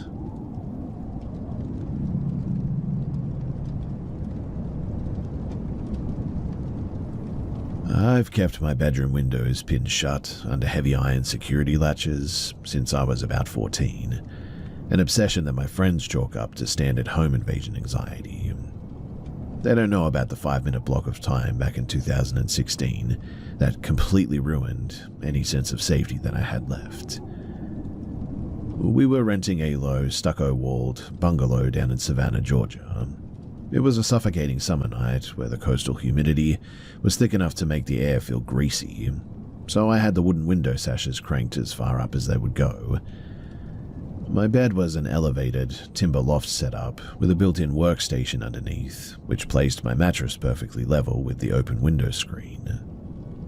I was leaning against the pillows, killing time on a text chain with a kid that I'd met while my family was traveling through Greece a few weeks prior. My window was covered by split down the middle canvas curtains, and out of nowhere, I caught a soft dragging friction, the distinct sound of fabric scraping across the metal wire of the window mesh. I looked over and watched the left curtain panel get sort of pinched from the outside and pulled flat against the frame. There wasn't enough breeze in the room to even stir a dust bunny, but that canvas was being held completely taut, exactly like someone holding a flap open to peer inside. I looked away and ignored it, which is a really embarrassing admission, but when you're a teenager, your brain will rationalize anything to avoid panic. Then, something dropped onto the bedding. It was a heavy, dead-weight impact right by my ankles. The fitted sheets, they snapped tight, and the foam mattress, it indented in a clean circular depression about the depth of a heavy boot heel. A second later, another compression formed 6 inches closer to my knees. Whatever it was standing on the mattress, shifting its physical weight forward. My thick winter jacket was bunched up right where the next stride was heading, and I watched the heavy down sleeve get crushed flat into the padding, compressed by an invisible heel. The room suddenly felt entirely devoid of oxygen. A massive wave of static electricity washed over my face too, and rolled down my spine, making every hair on my arms stand dead straight. It felt exactly like the prickling energy that you get when standing too close to high voltage. I didn't wait around to see if a face would manifest. I just vaulted over the side rail, hit the hardwood floor, and bolted to the hall to my parents' bedroom. My mother tried to handle it by consulting a youth counselor at our parish about a house blessing, but he told her that I was just experiencing behavioral stress from the move and consuming too much horror media. It was incredibly frustrating to witness a violent physical event like this, and to see the mattress materials actually buckle under massive weight, and have it written off as just nerves. I refused to step foot into that room after dark again, sleeping on a temporary mat in my parents' floor until I was nearly 16. I eventually forced my older sibling to trade bedrooms with me because I just couldn't handle being within arm's reach of that glass anymore. When we finally broke down the timber loft frame to move it to the other side of the house, my dad found a deep set of parallel gouges in the exterior stucco siding, leading straight up from the foundation to my windowsill. They were spaced precisely like human fingers, but the masonry, it had been chipped away by immense raw physical force, leaving some dark, greasy streaks behind that smelled faintly of heavy machine lubricant or something like that. I don't know if that's related or not, but I just thought that it's worth mentioning because it's a bit weird. Anyway, I'm 22 now, and living 2 time zones away, but I still physically double-check the window latches every single night, always before my head hits the pillow. And all I can say is this. Once you watch the weight of something that shouldn't exist push down on your bed like that, well, you stop trusting the dark entirely.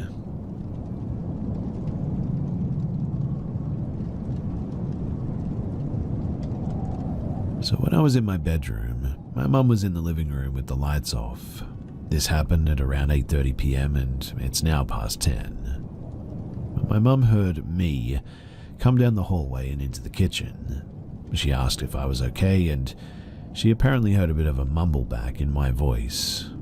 She said that she didn't know what it said, but after that, the kitchen lit up as if I was using my phone flashlight to find something, and then it was gone. After that, she texted me to ask if I had been out of the living room, so I got up and left my room to talk to her and tell her that I hadn't. I had actually been in my room working on a project for at least the last few hours. So now, we're both freaking out. She kept asking if I was messing with her, and I swore that I wasn't. But we have been experiencing a few things here and there, actually, like strange noises, things moving around. My dad has also had a few of his own experiences. I think one was also about me, so whatever it is, it seems to keep impersonating me. I'm not sure if it's entirely related, but for the past year or so I've been feeling this very off energy around me as well. I've never been able to see ghosts, but I've been able to feel them, I think. Their energies and such, but this one is just off. The only way that I could describe it is wrong, and it's very inconsistent for when it shows up. Sometimes it's gone for a week and it comes back, or it's every other day sometimes, multiple nights in a row, etc. I also really only ever feel it in my room, sometimes elsewhere in the house, and it's always or usually at night anyway. I'm also not sure if they are related, and if they are, I'm not sure how to get rid of this thing, so if you have any advice, I would love it. I'm not a Christian or not religious or anything, so I wouldn't feel comfortable getting the house blessed or anything, which is part of the reason why I'm here. What does anyone do about the paranormal if they aren't religious?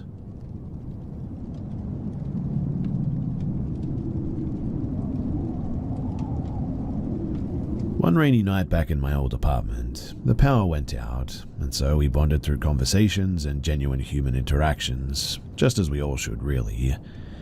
One of my friend's demeanors, though, suddenly changed, almost as if he was struck by lightning that froze his soul, and just as instantaneously began to gradually melt away into something that looked like fear. Slowly, he walked into the kitchen, which required a glass door to be slid open to the left before the kitchen hall could be seen. It was a studio apartment. He stared at the direction of the cupboards near the sink for nearly a minute, and due to curiosity and a mix of irritation and anxiety, me and my other friend peeked in to see what he was looking at. We remained silent. I don't remember who went first, but we all eventually ended up chilling back in the room and carried on with our conversations. When we ran out of things to say, I finally said, "You all saw it too, didn't you?" No one spoke, and honestly, that was all the answer I needed. It was a shadowy figure of a man, presumably with a walking stick and a high hat. He was leaned against the countertop, and he appeared to be grinning, I would say. He didn't move an inch or display any hints whatsoever to whatever his intentions may have been, but he was just there. This was in 2002, and a month ago I saw him again. It was only me and a friend who were the last 2 people awake out of the group of around 7 people. I saw him, and the longer it went, the more the fear in my heart grew. The more he grew in size as well, it seemed. He didn't really grow in the typical sense of the word, though. He grew as, I believe, a direct manifestation of how much fear I perceived him with.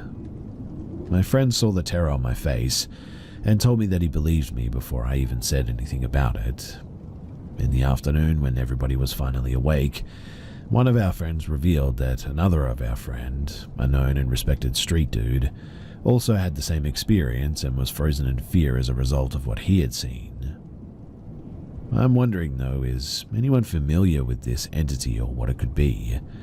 Why does it appear and what is its usual agenda? It only ever disappears too every time I tell it that I'm not afraid, that I don't fear it, and I must mean it when I say it too, it seems. This only happens at the sight of him though, and then he disappears slowly into a sort of misty nothingness as he grins subtly and perhaps even sort of giggles, I think. Or at least grins in a giggly manner, I guess you could say. But has anyone else seen or heard of anything like this before? Because I'm wondering if maybe I'm going crazy or maybe there's something going on in my house that I'm just not aware of.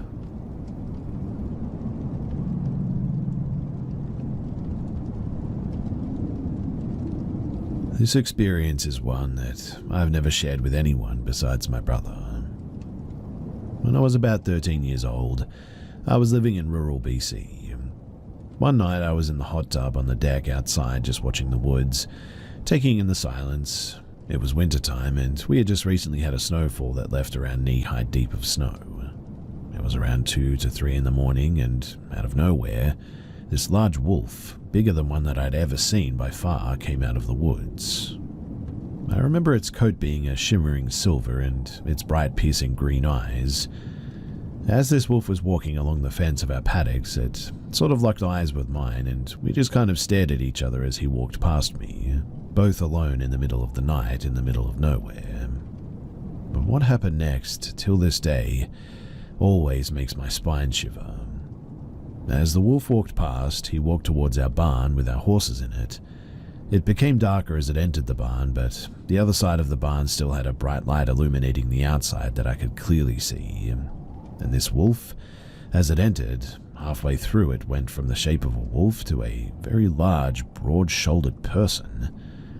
The horses didn't make a single sound, and this person, that now stood roughly 7 feet tall, rounded the corner towards the open field, but didn't emerge from the other side, and after that I never saw it again. My brother had his own encounter with this same wolf, I think. He told me that he woke up randomly one night from the feeling of being watched. He then looked out of his window to see a very large wolf walking away from his window, so I'm guessing that it was watching him sleep or something. This place that we lived at was old native ground. Our barn was an old school house where the Catholic priest would put the native children and teach them lessons on Christ and all that. It even had the old desk and chairs inside still. My brother and I saw children's faces in the panes of glass from that barn, and lights turning on randomly too. We had closet doors slam repeatedly for minutes at a time, footsteps and feelings of being watched. In my room I saw glowing red eyes on the ceiling one time, and hid under my covers until morning. Anyway, the main reason why I'm sharing this and what I'm really seeking answers for is, what did I encounter outside in the middle of the night that night? After I looked around myself, the closest thing that I could find was skinwalkers or wendigos, but from what I've read of these creatures, they have deformed features or things that make them uncanny or straight up horrific. What I saw? Nothing struck me as abnormal about this wolf besides its massive size, until it literally changed its entire form in front of me. I know that this is getting a bit long, but I'm not a great storyteller, and there's just so much that I experienced at this property that this is really just scratching the surface to everything else. The wolf incident is just something that I've never really been able to grasp and always wanted some kind of an answer for because it feels and sounds just so unbelievable. I know that. I also understand that the term skinwalker is Navajo lore and doesn't really correlate with the BC tribes, but this is just a representation of what I saw with, well, the closest accuracy that I can give you all.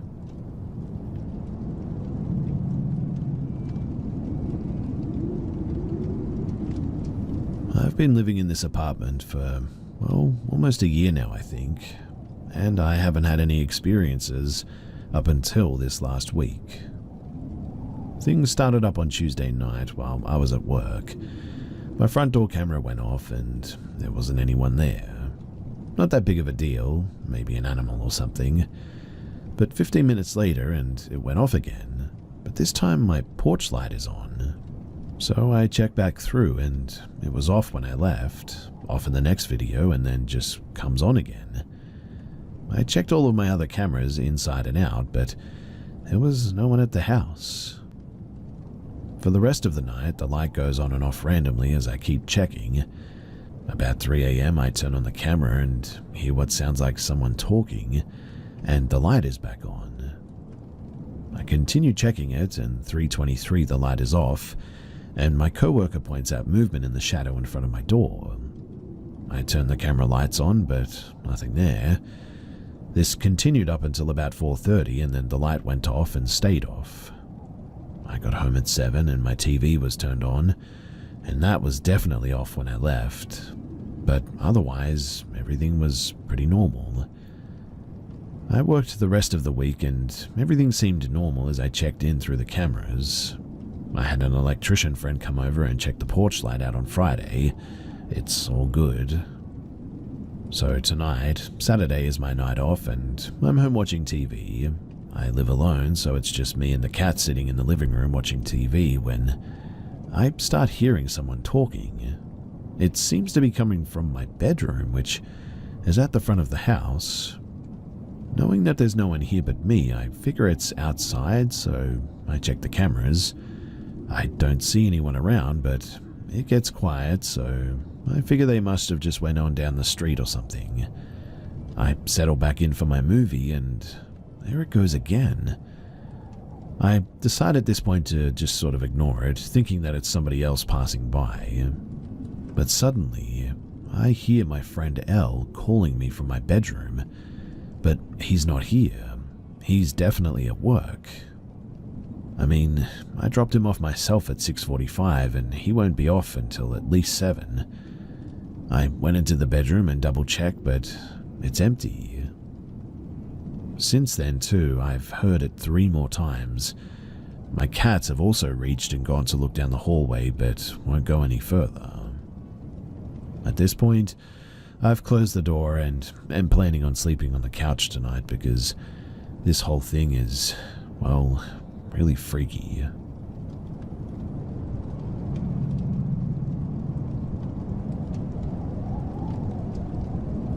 I recently moved to Wisconsin and I wanted to explore the backcountry 2 falls ago, so I took a trip from the south to Superior, mostly off-road and on fire roads and whatnot.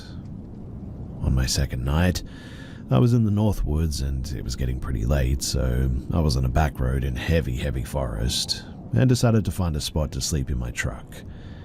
I went down a dirt road, probably 2 miles or so down the dirt road. At this point, it was very dark, roughly 8 p.m. and absolutely no one for miles. I found a trail in the forest and drove about 100 feet into the woods and I parked, completely concealed from the dirt road that I was just on. I got out to assess the area but couldn't see anything as it was completely dark. I got back in the truck and I set up for the night. About an hour into watching a movie on my phone, I heard a sound that sounded like a woman screaming and my dog heard it too. I grabbed my pistol, turned on all my lights and opened the door to see what it was. Mind you, absolutely no one knew that I was out there and I was far from civilization. I didn't see or hear anyone, so I ducked back into my truck. I'll admit too that I was a little bit freaked out, but I figured that it must have been wildlife. I don't know, I rationalized it. In any case, maybe about an hour later I was falling asleep and I felt my truck move as if someone had pushed on it. Again, my dog woke up too, so I knew that it wasn't my imagination. I didn't turn on any lights or make a sound, but my dog seemed very uneasy all of a sudden. I told myself that if I heard anything else, I would get out of Dodge. Well, I ended up falling asleep, and maybe around midnight I woke up to my dog growling, and it happened again. I put on my boots and hopped in the driver's seat, and I just got out of there. Now, as I was driving out, I went around a corner on the dirt road, and I'm not sure if it was my imagination or what, but I swear that I saw a tall, skinny thing running off the road as I came around the corner. It took about 30 minutes to get down the road because I continued down the original dirt road and did not get back the way that I'd come from. By this point, it was raining pretty hard and I just didn't feel comfortable being anywhere dark anymore. I drove about an hour and I finally found a gas station and ended up staying the night there. But I have never been so scared in my life before, and honestly, it takes a fair bit to get me feeling that way. I don't know what it was, but I know it was not human, whatever was out there. That much is very clear.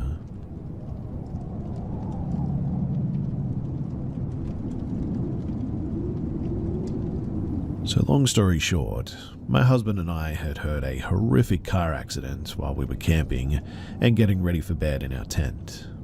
It was a super windy, dangerous road that led up to the camping areas, so we were immediately concerned about someone being in grave danger, and potentially with children at that. Without a single word to each other, we hopped up and ran to the direction that we heard the wreck take place. We got there at the same time just about as the police did, and ended up giving our info if needed and heading back to our campsite. Now, I was pretty pregnant at the time, so I really had to pee after all the running and the adrenaline. We decided to stop at the only restroom open at the time, which was a bit past our campsite, and incredibly dark without other campers around creating light. After I used the restroom, I'm walking back out to my husband when I noticed behind him a flash of light frantically bouncing up and down from someone booking it towards the restroom.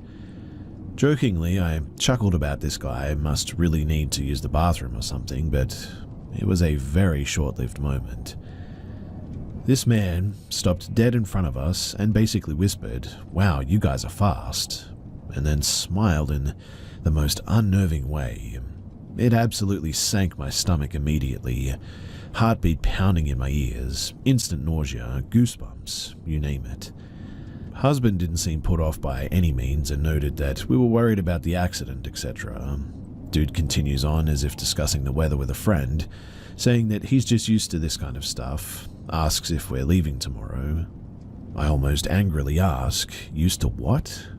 Which he shrugged off and just explained that he traveled a lot and camped. At that point, I had already started taking steps backwards, to the point there where my husband finally starts noticing something's off with at least me. In the moment, I decided to lie and say that we needed to get back to our tent, because the cops were coming to take our statements, which was completely false, but I, for whatever reason, just fabricated that, like verbal vomit, without even thinking. Even though my husband chimed in and agreed, saying that we needed to get back, this man does not stop. He starts matching our steps backwards with steps forwards towards us, and begins telling us that morning he went for a walk and found these beautiful flowers, but had heard a deep growl which scared him. He ended this very concerning story with saying that he realized that you never know what day is going to be your last. It was at that point that I realized the entire time he had been fiddling with his hands in his hoodie pocket because he had a knife.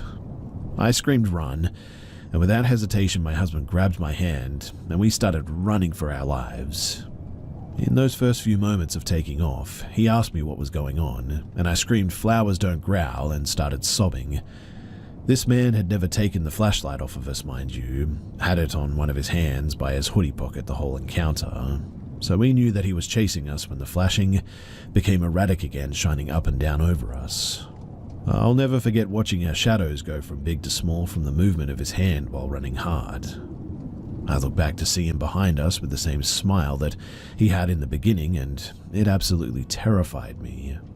We had to cut through some woods because he was gaining on us so fast, and in the heat of the moment decided to just continue through the woods back to the police instead of staying on the road that we would come up to after cutting through. We both looked back and last saw him right at the edge of the road where we would have come out if we had decided to take that way, because it would have been the fastest to the wreck. And seeing that, we knew that we had made the right decision immediately, and knew that it was a life or death situation in that moment. It clicked for us that he had expected us to take the road, and looked disappointed that we had taken the longer route instead. But we didn't see the flashlight or him after we looked forward again, and when we told the police, they did go, but they failed to find the guy. Fast forward a couple of years after this traumatic experience, and dozens of unsuccessful follow-up calls to see if they ever found him, I decided to post something on TikTok about it. It actually went viral overnight, and by the next day, someone who had lived in the area had actually found this guy and shared a news article. He killed 2 weeks later at another campsite not too far from where we went. He attacked and stabbed a man who died immediately, and a woman who luckily survived, but only by playing dead. When I tell you finding this out absolutely sent me into a spiral, man do I mean it. I cannot even remotely begin to describe the mixed emotions of getting closure from him having been found, to the heartbreak and survivor's guilt of knowing that he went on to successfully kill because he wasn't caught after our experience. This changed my life. I'll never be able to enjoy camping again, and we used to love it. Look, please, for the love of all that is good, always go camping or hiking protected. It turns out that camping and hiking and murders are scarily common and seem to be a free-for-all to all serial killers. I mean, really, just look up camping cold cases and you'll be blindsided by just how common it all is.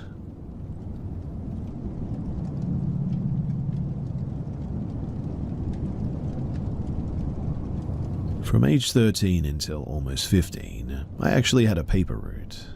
I delivered papers to people's doors 6 days a week. All of my customers, aside from occasional grumps and chatterboxes, were absolutely wonderful. Most of them were older, and so many of them were so happy to see me every day, just to have someone to talk to. Many of them would leave me granola bars, water bottles, and even tips at times. Winter holidays were a great time too, because everyone who could left huge tips for me. It was a genuinely pretty good first official job. Eventually, some of the snowbirds moved back and became my customers. One couple, Louise and Gerald, would always stick out in my mind. They started off normal, pretty friendly people, but I noticed one Sunday, the only day that I had to get up early to deliver papers, that Gerald was outside. He chatted me up, which was nothing unusual, and because it was so early and because I'd usually go right to bed after I was done, I was wearing a Britney Spears shirt and a pair of polar bear pajama pants. He complimented and said that I dressed cutely. I was confused though because, well, it was pajamas that I just threw on randomly. I guess I was confused by the compliment, but I just went on about my day and didn't think much of it. Something else to note too is that his wife Louise was always smiling. I couldn't pinpoint why, but it always unnerved me. In retrospect, it gives me the meek and mild and sort of subservient trad wife vibe. Anyway, I had noticed that in their garden there were 3 different dog headstones that all said Fido on it. I was kind of confused as to why they all had the same name, but I figured maybe multiple people had bought them and they wanted to be polite, so they put them out anyways. Now one day, Louise was out and she had a dog with her. She introduced the dog to me, as they had just adopted her, and guess what? They named her Fido. All of the dogs that they had had were named Fido apparently, and they were all Shelties just like that one. I thought that this was a bit weird, and I told my mum about it, and she told me not to be so judgmental, as it was probably one way that they dealt with grief. Here's the thing though, they kept trying to get me to come inside. They'd invite me in for tea, which is not really something people do where I'm from. Coffee and donuts is a little more commonplace, but even that isn't something that people do on a regular basis or anything. Or they'd invite me in to talk to them. I'd always decline politely because I had more papers to deliver anyway and I wanted to go home. Gerald kept complimenting my outfits, even when they were just pajamas. And one morning he did this while getting closer to me and eventually touched my shoulder, and I was eventually like, I gotta go, and I left. I didn't tell my mum at the time, as our relationship was good at that point, and I feared that telling her of any concerns that I had would make her not trust me or make her mad or something. This was also at the tail end of my CSA, which she doesn't really know about to this day, and I thought that maybe I was just being paranoid. But then, right before I moved and I gave up my paper route, a really bizarre incident happened.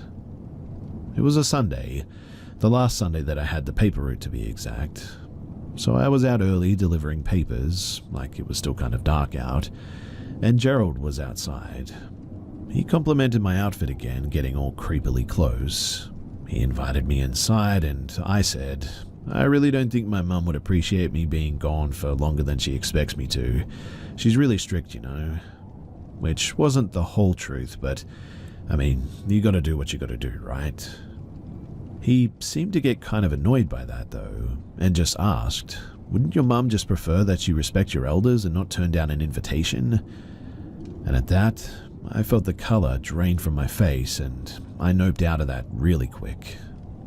I think I muttered something about how I really had to hurry along because my dog was sick or something. I heard him say some compliments about how my hair looked pretty. I have very wavy, sort of curly hair that gets very puffy and voluminous when I'm in the humidity, and he would bring that up a lot, saying that my hair reminded him of the 80s. In any case, I booked it as quickly as I could to the next house without running. I didn't see Gerald after that, but I did see Louise, and she never stopped inviting me to come inside and play with Fido or to have some tea. I always declined, and she always seemed disappointed every time.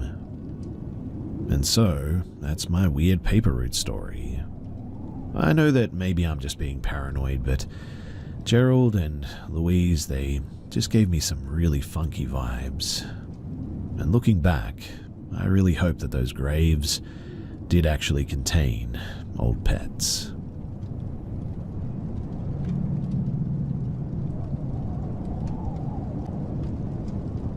I recently went on a date with a guy from my school who I met on a dating app. He seemed super sweet and charming over text, so I agreed to go on a date with him, especially after two friends told me that they knew him from a class where he was genuinely a funny guy. Well, we go to a small, pretty, prestigious university, which also made me sure that he would be normal. He was supposed to meet me at 6 to go out on a picnic, but ended up picking me up at about 8:30. He texted me to reschedule to 8 and ended up showing up at that time too. He drove me to his apartment, and although uncomfortable, I agreed to go in because of everything that I already knew about him. The apartment was only lit with one candle and a small glowing light on the floor, which didn't really add much.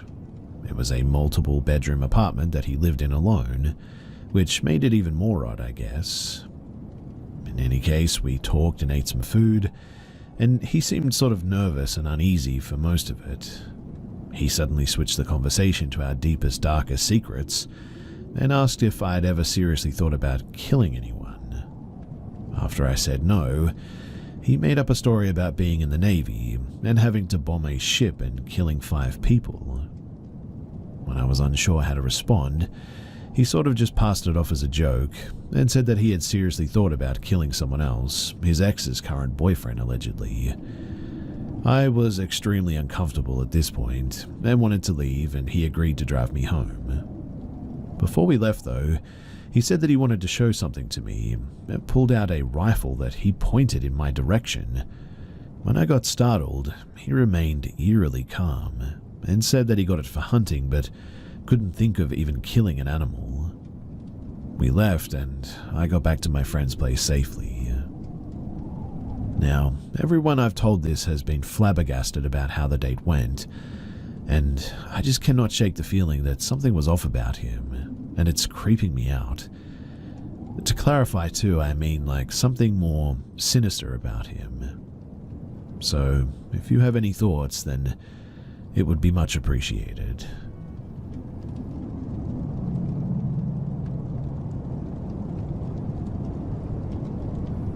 A series of events unfolded in my life, causing me to move out and live out of my car ever since about a month ago.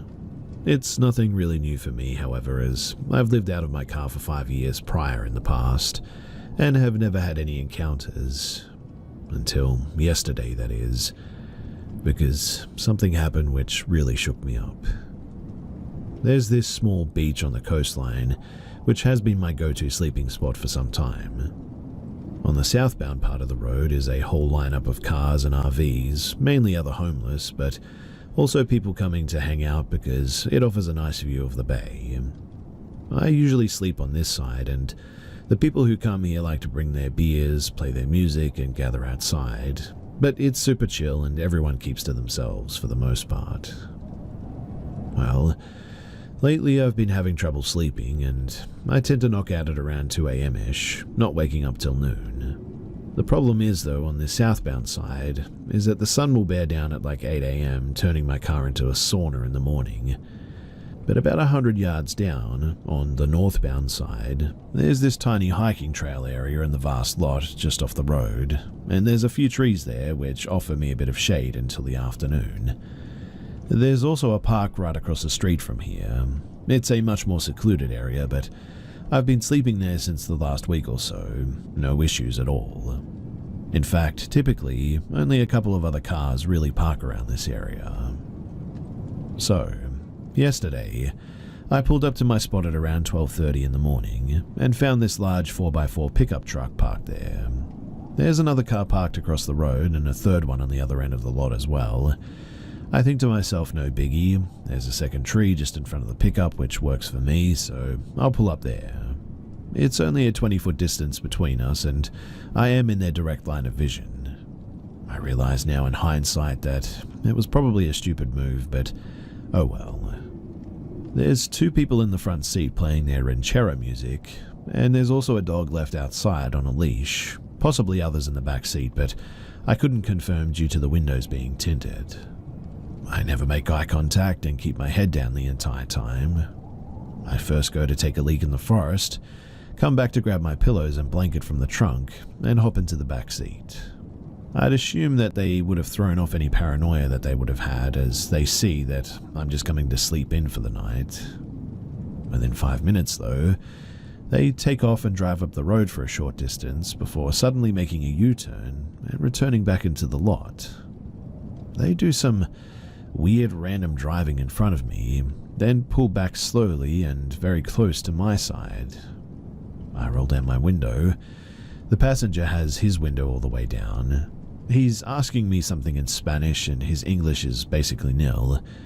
He's clearly drunk, coked up, bloodshot eyes, pupils dilated, and talking in a slight slur. He's also visibly angry, expressing intimidation via body language. I respond to him in English, so he asks if I'm Policia, and I'm like, no man, I'm just sleeping here. I show him the pillow and the blanket, but he keeps pressing me. No, police come here. I reply, no man, police no come here. Never, don't worry about it. I tuck my hand under my head as per the universal sign language of sleeping, again reiterating that I'm here to sleep. But he's getting frustrated and asks where I'm coming from. I'm trying my best to de-escalate the situation and talk calmly and nicely and even apologize if I happen to bother them. I directly asked him, do you think that I'm police? And he responds in the negative, shaking his head. I point up to the tree and explain, shade for the morning, my car, just so that he knows why I decided to park in this spot. But he's pretending not to understand me and says, Policia come here. Again, I tell him, no man, police don't come here. I sleep here every night, it's okay. But the dude is angry now and starts halfway flashing something in his hand from behind the car door. It was a very subtle gesture and I could not say for sure if it was a gun, but he was definitely suggesting something. He then says, after today, no more sleeping here, repeating this 2 times, then goes, okay, while pumping his chest and piercing his gaze in a menacing fashion. The driver floors the gas pedal, taking off in a frenzy, As they're taking off, the passenger dude hangs out the window looking back and mugging the living heck out of me before they get back on the road, hitting the accelerator at high speeds. I sat there for a good 10 minutes just so that I don't run into them a second time, then went to sleep near a Walmart instead. I didn't get their license plate, but since they likely also have my plate and know what I look like, it'd probably turn sour for me if I reported them anyway. I spent the whole day dwelling on what had happened yesterday and have little clue as to what made them trip out like this. My only plausible theory is that they didn't like me parking proximally to them and they took it as a disrespect. In any case, it's a bit of a bummer because, well, there goes my perfect parking spot.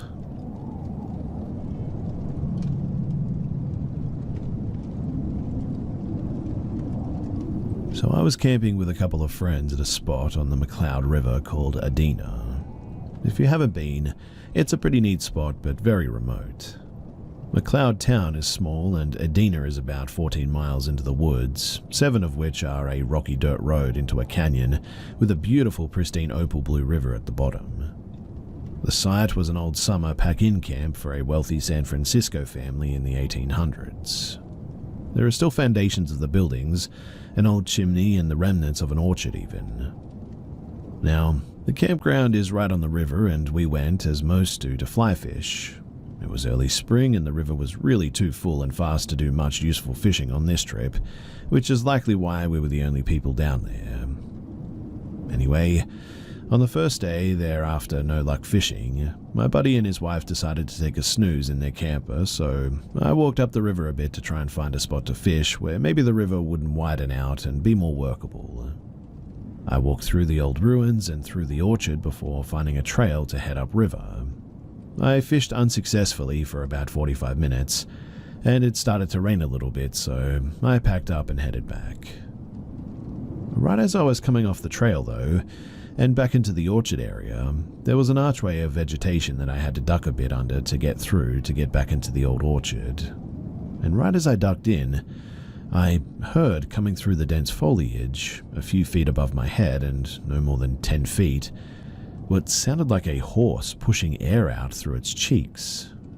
It was a deep guttural sound from a large animal, and it sounded close enough to almost touch it. I could see nothing though because the vegetation was so dense, but I got real cold real fast and moved out of the thick stuff into the more open orchard. And then I froze. I could hear nothing. I couldn't see anything in the brush. I was kicking myself because I was carrying a sidearm, but it was in my pack, which I was an idiot for doing that. Slowly though, I took off my pack, put it on the ground, and I got my gun. I put on my shoulder harness and packed back on as slow and easy as I possibly could, the whole time intensely focused on the sound, but I didn't hear anything. This orchard is about the size of a football field, and the right side of which, where the sound had come from, is dense blackberries. So basically there's this open space, then the dense woods and the berry area where you can't really see much. I started walking back through the orchard towards our campsite. At the opposite end had a similar kind of dense arch-like spot to get out of the orchard and back into the ruin or campground area. I had made considerable ground and was intensely listening for sounds of something following me and had heard nothing. And as I made my way, I was starting to feel like I was in the clear. And right as I let a little bit of a sigh of relief out while going through the exit arch, there was that same sound from a similar height, and just as close as before. At that, I instantly broke into a full sprint the rest of the way back to the campsite, and informed my friends quickly. It was honestly a really wild experience, and as I was running, I felt like my life depended on it. Anyway, that night we all decided to stay down there in any case, and yeah, as we were cooking and eating, a deer showed up. The strange part is that as it got darker, the deer kept getting closer. By the time that we were ready for bed, it was literally under the picnic table in the campsite. We had a pretty uneventful night for the most part, but when we got up in the morning, the deer had slept under the pop-up camper right at the door. The next day, we went back to the orchard with our firearms ready. I was determined to figure out how the animal had moved without me hearing it through the dense berries. I searched and searched, and in the end, I just could not come up with a rational explanation. I mean, there were no paths, no trails. But lastly, and most disconcerting, in the middle of the orchard there was a small pine tree, maybe about 12 feet tall. But the weird part was that something had broken the top off of it, about 7 feet up, and laid it across the vague footpath that I had just used to get through the orchard the day before. And I can assure you that it was not there then. I've racked my head trying to make sense of this encounter for some time now. I mean, a bear obviously comes to mind, but what I get stuck in is the height of where the sound came from. Black bears getting to like 9 feet tall is not really a thing. And an animal that size, having to move pretty quickly to cut me off, does not seem possible over that distance through that thick of the brush without a trail. I'm a touch over 6 feet as well, and this noise was a few feet above my head. The terrain just would not have accounted for that, plus a bear standing up. Impossible. The other thing too is that I just don't understand how it could have cut me off at the other exit and made no sound getting there through the dense berries and the trees like that. I was absolutely terrified, and I don't think I've ever been listening more intensely in my life, but there was just no sound. I mean, I guess it could have been 2 huge bears, one at each spot, but I've never heard a bear make those sounds before. The deer issue was also really strange. That animal seemed really spooked and felt safe by us, and I've never seen that before. Anyway, it's a cool spot, and if I was Bigfoot, that's where I would be, considering the orchard food source and limited humans for the majority of the year. I'm not saying it was that by any means. Really, I have no idea what it was, but I'm sort of convinced now that there was something weird going on there, for sure.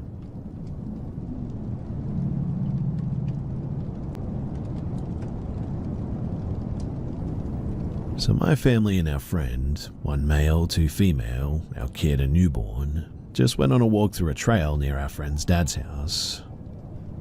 What was supposed to be a nice outing started to get strange though when a group of what felt like 40, but was probably more like 20, walked past us, most of them wearing the color white. We just think of this as a bit strange, but we continue through the path anyways. But then, all of them, instead of leaving, decide to turn around and start catching up and walking behind us. Now, I've walked this trail often enough to know the general area, but we get a bit spooked amid their group's excitement, and decide to walk into a path that's not really a trail, but we can hide behind. We wait for a bit, hearts racing, and I hear a small group on a path above us that would have ended up leading them to cutting us off halfway through the trail. I specifically heard them say something in a sort of questioning manner as well, and about the 4 of them. We continue waiting a bit until the group on the main path passes, and then we quickly head back the way that we had come and safely got away. This obviously just happened, and I'm still convincing myself that we were just overthinking it, but we had actual fear, and the whole situation felt very strange, especially because, well, they cut us off the trail, and honestly, the way they were dressed, they looked like, I don't know, maybe a cult.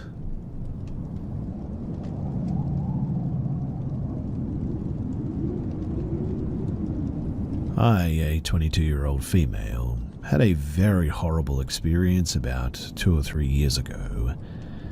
So my boyfriend, 22 and male, and I had been dating for less than a year when this happened. My partner is of a Latino descent and I'm white. My boyfriend's family are believers of the bracelets of the evil eye. They taught me that the evil eye in their culture is used for protection. Like if someone gives you a bad look or if they look at you with bad intent or envy. They then taught me that if the bracelet becomes lost or broken, that means that the bracelet has done its job and protected you. Now, my partner and I were hanging out one day at his home and he came across an old evil eye bracelet that used to belong to him. He had lost the bracelet some time before, and he asked me if I wanted it, and he said that it would protect me. From what I understand, someone can gift you their evil eye bracelet, and it should protect you still, even though it had a previous wearer. So I accepted my boyfriend's offer and decided to wear the bracelet, but I didn't really believe in that stuff, I guess. I mean, I grew up Christian and I still believe in God to this day, and am fairly religious, but not any of that sort of superstitious stuff. In any case, I went home later that day, and I was living with my aunt and uncle at the time. My aunt and uncle are very hardcore religious sort of folks, and so their house felt beyond safe most of the time. I never got any bad energy or negative feelings there, nor did I ever experience anything bad or paranormal too. That night though, I went to bed wearing the bracelet with nothing really in mind. I don't know how long I had been asleep for or what time I woke up, but I remember waking up screaming and thrashing. I can't remember any previous nightmare or dream prior to waking, but as I was waking myself up with my screaming and thrashing, I swear that I felt something grabbing my arm, the arm that I was wearing the bracelet on. I remember that I was grabbing my own arm as well as my other hand, almost as if I was trying to reinforce my other arm that was being grabbed and pulled. I think that I had managed to shake off whatever was grabbing me at the time because as I was really waking up, I suddenly felt something at the end of the bed, and with a hard tug, it tried to rip my blanket off of me. I held onto my blanket firmly and eventually, whatever it was, seemed to let go. I laid there in the pitch black darkness with my eyes wide open, just sort of staring at the ceiling until I felt like it was safe enough to grab my remote control that turned my LED light strips on and off. I turned on the lights and I saw nothing at all. I stayed awake for maybe 10 minutes just looking around and being on my phone, but eventually I was too tired and I fell asleep again. I really don't know how I was able to be honest, but I did, with the lights on of course. I had never ever experienced anything like this, and there's no way that I could have been asleep or dreaming still because I distinctly remember waking up screaming and sort of thrashing and absolutely feeling something. Now, I don't know if something had been attached to that bracelet or if it was just a crazy coincidence or not, but whatever the case, it was terrifying, and I didn't feel comfortable going home the next day to sleep in my own bed again. The bracelet remained in my home, but I had taken it off for a shower and I didn't put it back on after that. And I never experienced anything again like that, even though the bracelet remained in my home and in my jewelry dish. So, if any of you practice witchcraft or are into the paranormal and culturally practice the evil eye stuff, I would really like to hear your thoughts or speculations as to what you think could have happened.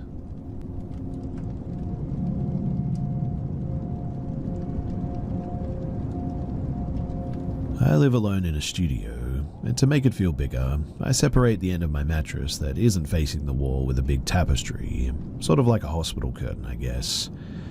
I was about to go to sleep and was laying down in my bed on my phone. I wasn't listening to any music or anything, and after like 20 minutes of lights out and laying down, I hear this panting right on the other side of my tapestry. It sounded like when a dog, sniffing really hard with its snout, is all up in a jar or whatever. I turned on my flashlight without getting up first to just see if maybe an animal or something got in. I even said get out twice and the panting continued. But after that, it almost seemed like they got more dragged out and breathy between pants. I also then started hearing shifting and almost like skittering over into my kitchen and bathroom area, also conveniently out of my sight.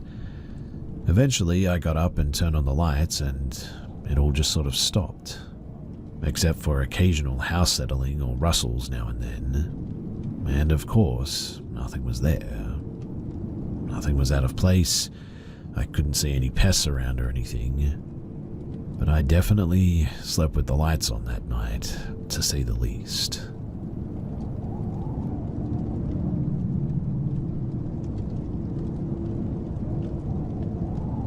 We live in Australia, and for one of my birthdays years ago, pre-kid life, my husband booked an Airbnb cabin on a property in a rainforest area about 2 hours from our home.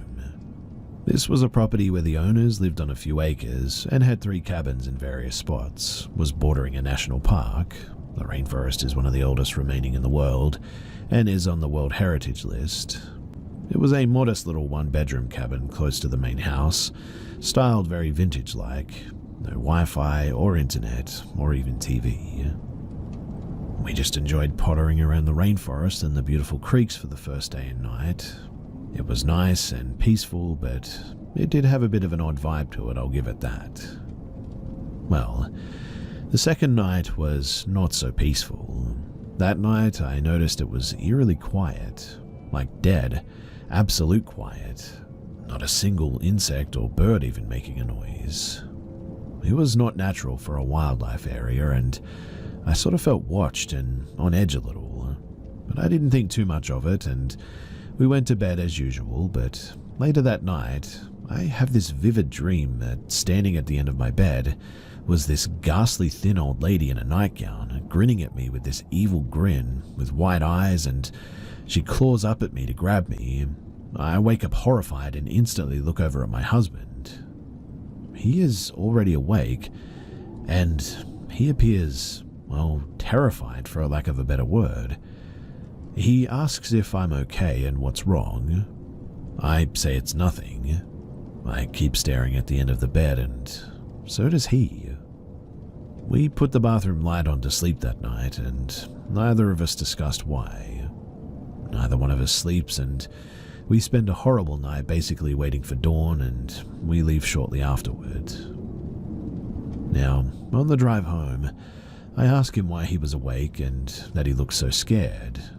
And he told me that he couldn't sleep because he just couldn't shake the feeling that something was at the end of the bed and watching us. I asked what he thought it was, and he told me that he kept seeing like a creepy, vague outline of an old woman. I hadn't yet told him about my dream, and then I told him, and we were very weirded out, and now refer to it as our haunted cabin holiday.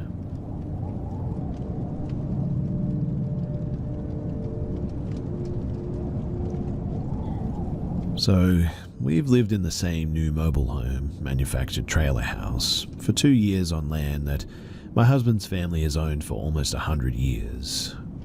And well, lately, weird things have been happening. The other day, my husband and I were talking as I was walking out of our bedroom. The light was on and he was walking inside of it. Then he said my name in a slightly sort of concerning tone. I turned around and said, "What?" But the light was suddenly off. Hubby asked, "Did you turn the light off when you walked out?" I shook my head confused. "No, did you?" "No, I was getting undressed by the closet," which meant that the switch had somehow been flipped. Our 6-year-old was in the other room, and our 2-year-old can't reach up that high. So we just sort of look at each other like, what the actual heck? The fact that this happened isn't the most concerning part, though. You see, the other night, I was sitting on the couch close to midnight, scrolling through my phone when I heard a noise like a flip of a switch. And sure enough, as I looked toward the hall bathroom light, which is usually on a nightlight for our 6-year-old, it was off. Then I hear it again, the flip of a switch, and the light cuts on. I stare at the hall absolutely flabbergasted as to what had happened. I never mentioned it to my husband because, for all 6'2" and 240 pounds that he is, the man is definitely jumpy. And nothing like this has happened like it before in the 2 years of living here, but I'm 10 weeks pregnant with our second child. With my first pregnancy, I always felt like someone was always watching us or would hear footsteps walking down the hall of our old home. I had nightmares of someone snatching my husband away. His mother had recently passed when I was 18 weeks pregnant with our first kid.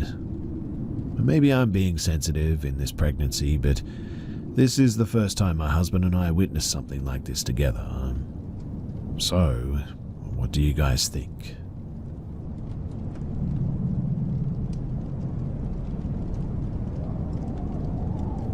Back in 2021, my husband and I went on a couples trip with a group of 8 other friends to the mountains of Gatlinburg, Tennessee for the weekend. We drove the 4 hours, made it to the cabin, and got all settled in. While we were waiting for the last couple to arrive, who were bringing their kids, we ended up deciding not to wait and go out to dinner about 20 minutes up the road from our cabin. We took 2 cars, me, A, my husband M, L and J in mine, and Z, E, D, and C in the other. Z, E, D, and C left ahead of us and we trailed behind. I was driving a 2011 Subaru Outback at the time, and my phone was mounted on one of those cabin fan blowers. We were chatting, having a great time catching up, listening to music on low. Halfway to the restaurant, we get a call from our friend Y. I turn the music down, I hit accept on the call with everyone in the car yelling their hellos, and all of a sudden we hear a woman screaming, crying and pleading, "No, stop, don't do this," with more crying, screaming and begging as we immediately all fell silent. Everyone in the car flies into a panic. Me and my husband, we were scrambling to put the phone on speaker, everyone yelling out her name. Then the screaming cuts off, like the call just ended, and our friend Y comes through the phone, calm and collected with a, "Hey guys, we just made it to the cabin." We are still yelling and asking her if she's okay, and she responds in a confused voice that they're all fine, and that they just made it in but needed the door code. We explained to her that we had just heard crying and screaming, and we thought that she was getting murdered or attacked, to which she let us know that, no, we're doing fine. Her kids aren't freaking out, and they're doing great too.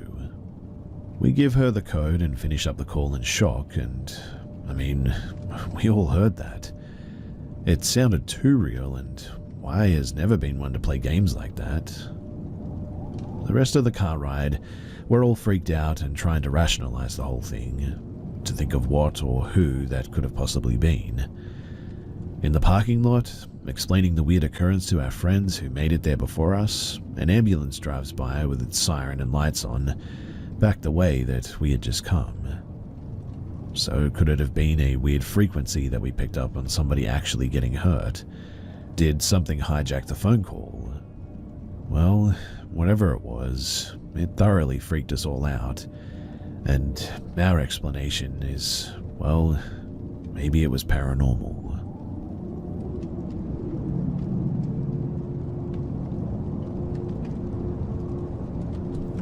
So my buddy and I, who were in college at the time, we were back in our little hometown for the weekend. That Saturday night, we were driving around getting high and just drinking beer. We were driving around on dark country roads and it was pitch black that night, overcast with no moon. We stopped on a dirt road to take a bit of a leak and roll another joint. My buddy who was driving left the car running but turned the lights off. We didn't see any other cars or people around us for like miles. But my buddy starts rolling the joint and the overhead light inside the car is on.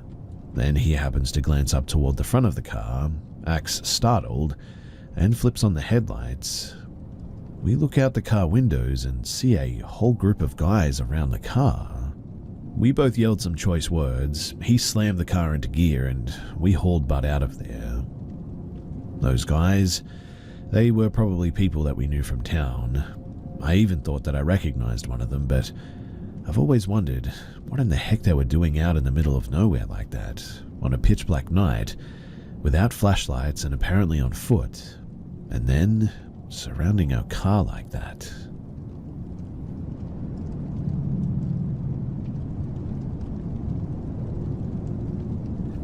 I've never been one to really believe in the paranormal. Not that I often wondered about supernatural phenomenon outside of seeking a good scare now and then, like on YouTube or whatever, but I always assumed that what I was watching were either good hoaxes or had some logical explanation that wasn't immediately apparent to me. That was, until this past weekend, when myself and my girlfriend had an unexplainable appearance. Funny how that works, right? Complete disbeliever until an encounter of your own. Well, we were staying in an Airbnb in Belfast, Northern Ireland, with it being a small townhouse in a council estate. The upstairs, where our bedroom was separated from a second bedroom by a tiny landing. Upon waking up on Friday, the 13th, we started getting ready for the day. I was sat at the end of the bed pulling my socks on when I looked up and I saw a human shadow on the curtain of the bedroom across the landing from us. Not realizing what it was yet, I made a remark about how that wasn't creepy at all, and my girlfriend peered around the corner to see what I was talking about. Oh, was the only thing she could muster up in response to me. Seeing that she was unsettled, I marched into the second bedroom and pulled back the curtain to see what was casting the shadow, thinking that it was going to be something silly like a tribute to Queen Lizzie stuck on the window, but there was nothing there. It was also the second story, so I wasn't expecting to see an actual person peering in or anything, but I wasn't expecting to see nothing at all. Also, there was nothing outside that could have cast that shadow. I pulled the curtain back into position, thinking, that's weird. And the shadow was still there. Still in a state of somewhat disbelief, I walked back to the doorframe to see if it was my shadow, but my shadow didn't even come close to reaching the curtain. With the pair of us completely creeped out, we went back to our room to get ready to get out of the house for the day as quickly as we could. My girlfriend peered back around the corner when we were almost finished to discover that the shadow was still there but had now shifted to the left. After that, we threw the rest of our clothes on, and when we looked again, it was completely gone. We have no idea how long it was there watching us, but from the moment that we became aware of it, it was gone within about 5 minutes. The second and last night that we slept there, we slept with the door closed, which we hadn't the first night, and it wasn't there the following morning. My girlfriend thinks that it's because we slept with the door closed the second night that it didn't show up as it couldn't watch us. Personally, I struggled with finding an explanation for it, but there's just really nothing logical about it. There was nothing there that could have casted it, and it was still there when I pulled the curtain back into position, which was really strange. I mentioned this whole thing to our Airbnb host, but they didn't seem to register any recognition of it. We're both absolutely certain about what we saw though, and from looking up shadow people, it seems like it is a phenomena that people experience. But can anyone give us any sort of reason as to why this shadow person visited us of all people? Thanks for listening.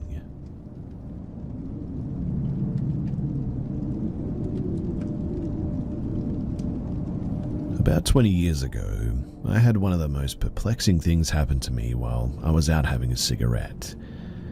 It was about 2 a.m. and I had woken up in the middle of the night. After tossing and turning, I just could not get back to sleep that night, so I decided to go out and have a smoke. For reference, I live in an apartment with a small cement patio out front. It's on a very busy street, with a sidewalk that runs alongside of it. While the street was loud and busy during the day, it was actually very peaceful to sit out there at night. All my neighbors were sleeping and the night was cool and calming. Anyway, while I was sitting on my patio steps, a large dark-colored animal came into view from a distance. It was walking on the sidewalk, and for some reason my freeze response kicked in. I became a brick and the hair on my arms was raised. While it walked slowly toward me, I tried to make out what kind of animal it was. It was easily as big as a horse. I do know that sometimes people walk their horses around town, even though this is a large city, but there was no rider on this creature. Is it an escaped horse? The closer it got though, the more confused I was. Honestly, it resembled a large black panther or maybe a lion-bear hybrid or something. It had black fur that was kind of wavy or curly. I could see the steam from its breathing, and the crazy thing is that it did not seem to be aware of my presence at all. Maybe that's why I stayed frozen, letting my cigarette burn out completely. It was almost like I knew if I moved that it would kill me. My body did eventually let me move, but I must have been out there for a good 30 minutes, scared out of my mind to move. Honestly, I don't know that much about these things, but I feel like I saw something that I wasn't supposed to see that night. I feel like it was from a different dimension or something, and I just got a bit of a peek. I've had a few paranormal type encounters and another perplexing glitch that happened recently. It always feels the same too, like I'm just getting a bit of a glimpse behind the veil or something. But please, tell me someone out there, somebody else has seen this creature. It also haunted me more than any other unexplained experience that I've had. I've tried talking about it with other people, and they usually just say something patronizing like, wow, that's crazy, and really, that's about it.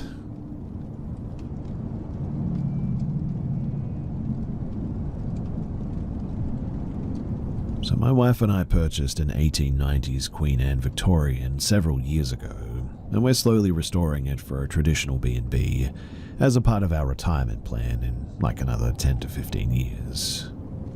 My wife found one written account of a ghostly encounter following our initial, individual and personal experiences, which is not really what you want to find when you're trying to explain away an experience.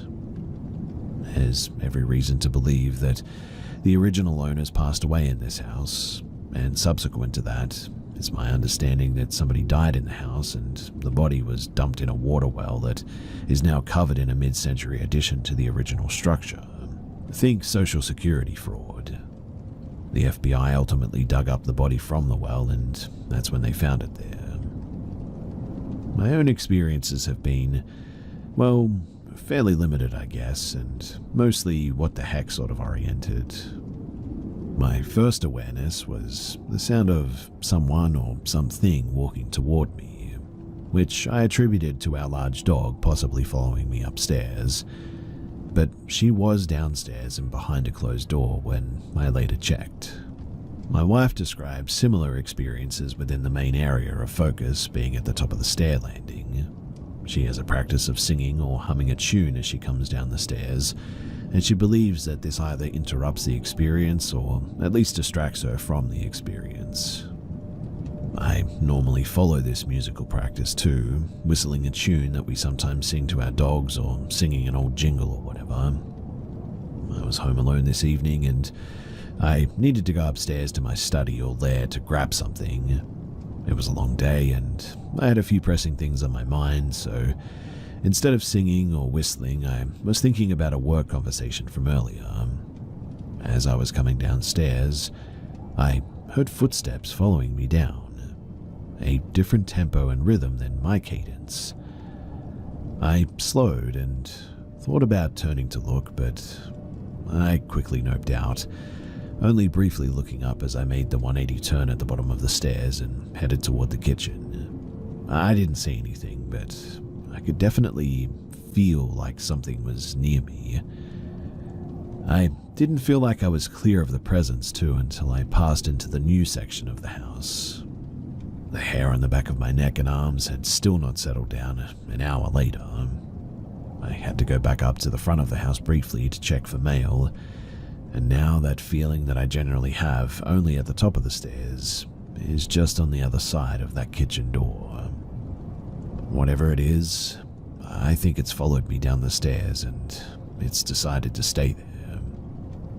It just doesn't feel right or safe to speak about it inside this house too, and so I refuse to talk about it in the house. Texting my wife about it or sharing it here feels safe, but if you and I had talked about this whole thing before tonight, then I would have said that I do believe that there is something there, but it's not anything bad. Now, I'm really not so sure. This whole situation seems ridiculous, I know. I know that tomorrow in the daylight I'll probably feel less anxious about it. Well, probably.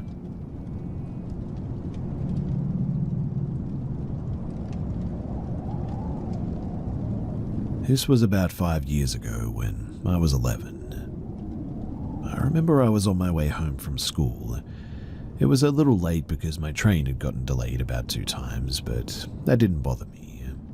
I remember that it was a Friday and really I had nothing to do anyway. As I got home, I received a text from my angry mother. I had no clue why she was so mad, but she was texting me some crazy nonsense and somehow put the blame on me and proceeded to end the text with, "I'm not cooking, I left $70 on your desk, go buy something to eat and drink." So that's exactly what I did.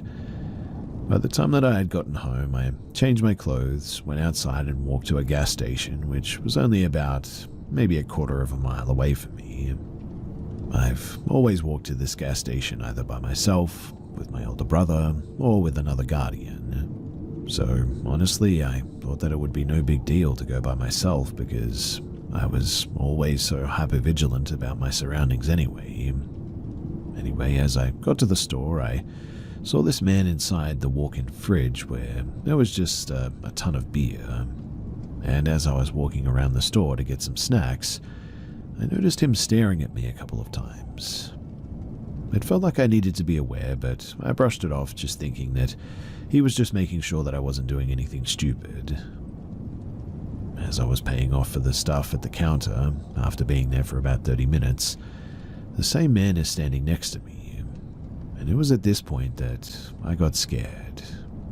This man was tall, he looked a bit muscular, and his eyes were visibly dark. I know some people read hot romance novels, but when a man's eyes go dark, it's not attractive, it's terrifying. As my stuff was getting put into the bag and as the pizza was done, I picked up my pizza and I left. But then the man decides to have a conversation with me. He greets me with a hello. I greet him with a very clear, scared and shaky hi. He started asking me questions like, "How old are you?"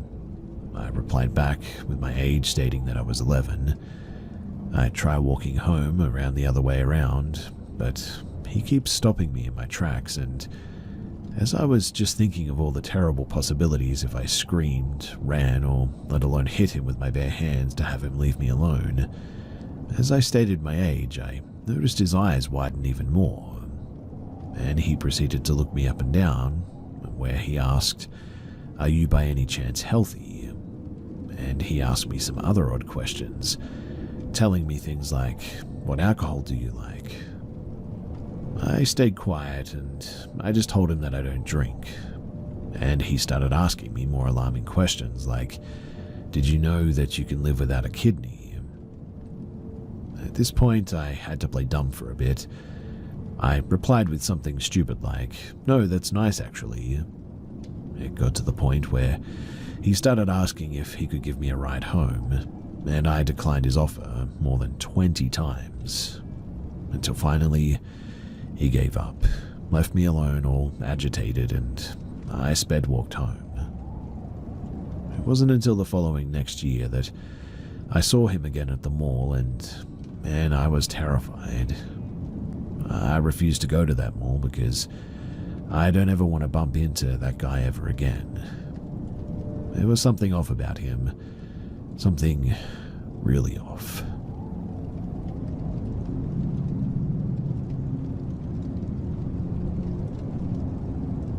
Even though this was almost 10 years ago now, I have never been able to get this out of my head, so I thought that I would post it here. So I was about 11 or 12 years old, living in an apartment with my mum. Right across from our apartment was a very creepy neighbor. I could write whole books about all the creepy, wild, and downright insane things that he said and did throughout the 2 years that he was our neighbor. But this was something that always stuck with me more than anything else. You see, my mum and this neighbor were having a casual conversation with each other, with my mum's goal being to try to find some common ground with him and clear up any misunderstandings or miscommunications that may have led to him to dislike us so much, as he had a pretty blatant feeling of disdain toward us, that much was clear. But evidently something went wrong during this conversation, as my mum suddenly came stomping into our apartment, loudly shutting and locking the door. She was visibly upset and shaken, so I asked what was wrong. Her voice trembling, she said that our neighbor said this, completely unprompted. He said, "You know, if I were you, I'd keep your daughter away from guys like me." Now, while I will never know exactly what he meant by this, my mind definitely had plenty of ideas of what he actually meant. At the very least, it felt like a thinly veiled threat. And the worst part was that I was often home alone, as I did online school while my mum went to work. So from then on, I never felt safe when I was home alone, as my imagination ran wild on what he might end up doing to me.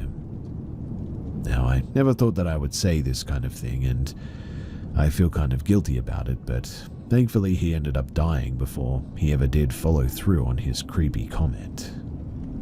Also, before anyone asks, my mum only told me about this because she wanted to warn me to stay the heck away from this guy, and to never do anything like keep the door unlocked or anything like that. And I can tell you that she didn't have to tell me twice.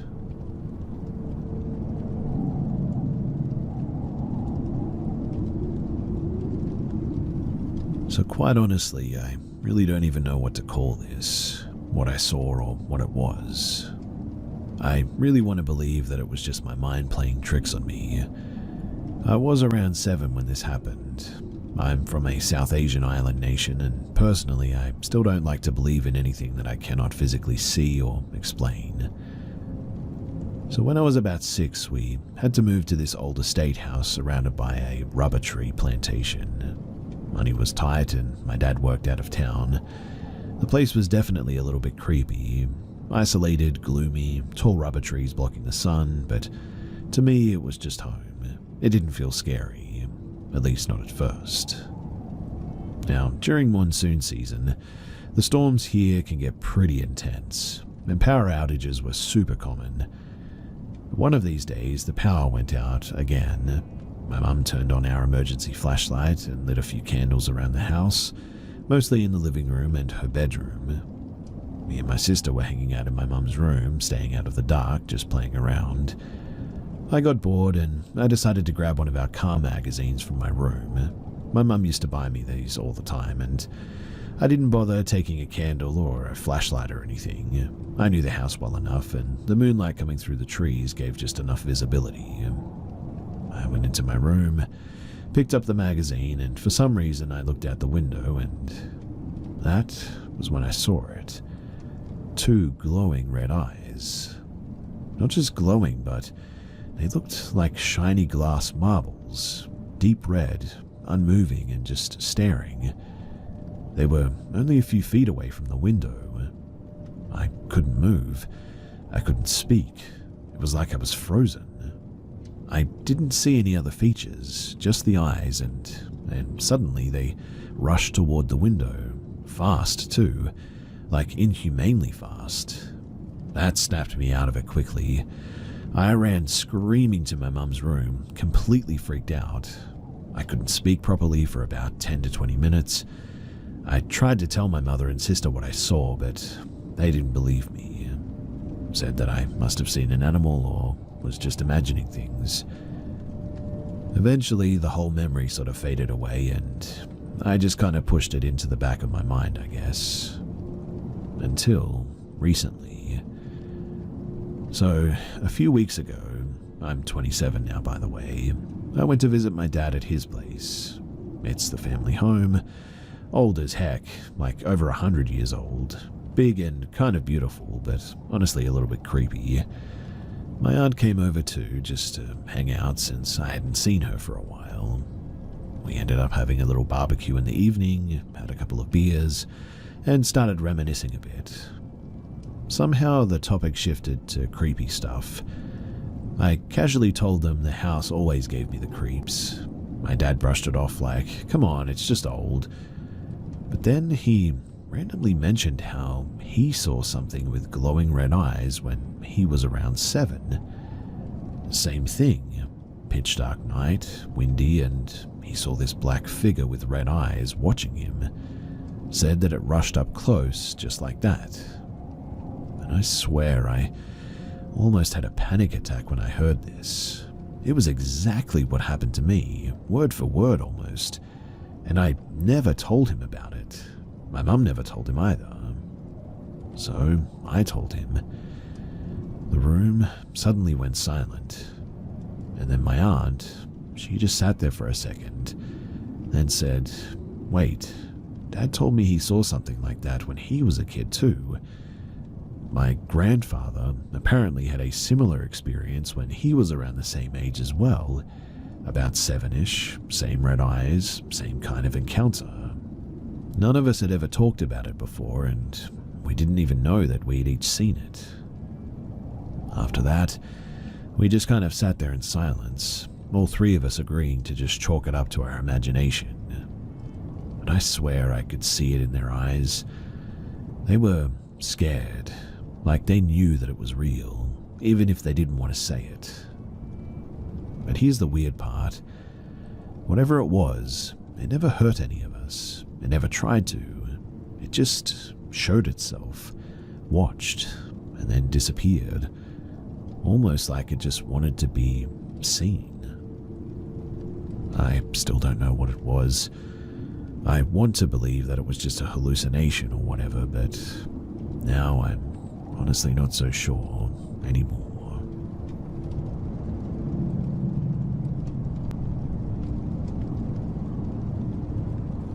My wife and I were hiking on a particular trail at a nature preserve with our dog one day. We came across some people walking as well, almost like a family, I guess, but they seemed a bit, I don't know, off to me. But they were friendly enough, I guess. They asked what kind of dog we had and how old he was, etc. We answered politely and tried to go our own way, but they tried to keep the conversation going. We politely continued until we eventually made our way toward the trail. About 3 minutes later, my wife and I were quiet, and she said to me, "Where did they come from? I didn't hear anyone behind us or ahead of us." So, to backtrack a bit here, this particular part of the trail bottlenecks, so you can see if anyone is coming from a good distance. Funny enough, she said, "Do you feel weird? Like someone's watching us, or like were looking at us strangely or something?" I didn't say anything for a minute, and she asked, "Did you hear what I said?" I said, "Yeah, I did." "How did you know that?" She stopped, looked at me and said, "I felt the same thing." The hair stood on the back of my neck. All the while, our dog was walking very slowly with his head down, almost as if he sensed a predator but didn't know where it was coming from and was moving cautiously. We continued back to our car at a steady pace, and eventually we left. We come to find out that there have actually been several cases of people over the years living in those woods and showing up randomly on the side of the roads in the middle of the night, trying to stop cars for God knows what. The woods outside the trails are extremely dense and dangerous to traverse unless you have to and are a professional. Not many weird things have happened to me, and I don't easily scare, but I have never been back there. I feel like they were watching us, and they came out to test our reaction. I'm a pretty big dude, and I can handle myself pretty well, but it always stuck with me, this one. We could just sense that predators were watching us.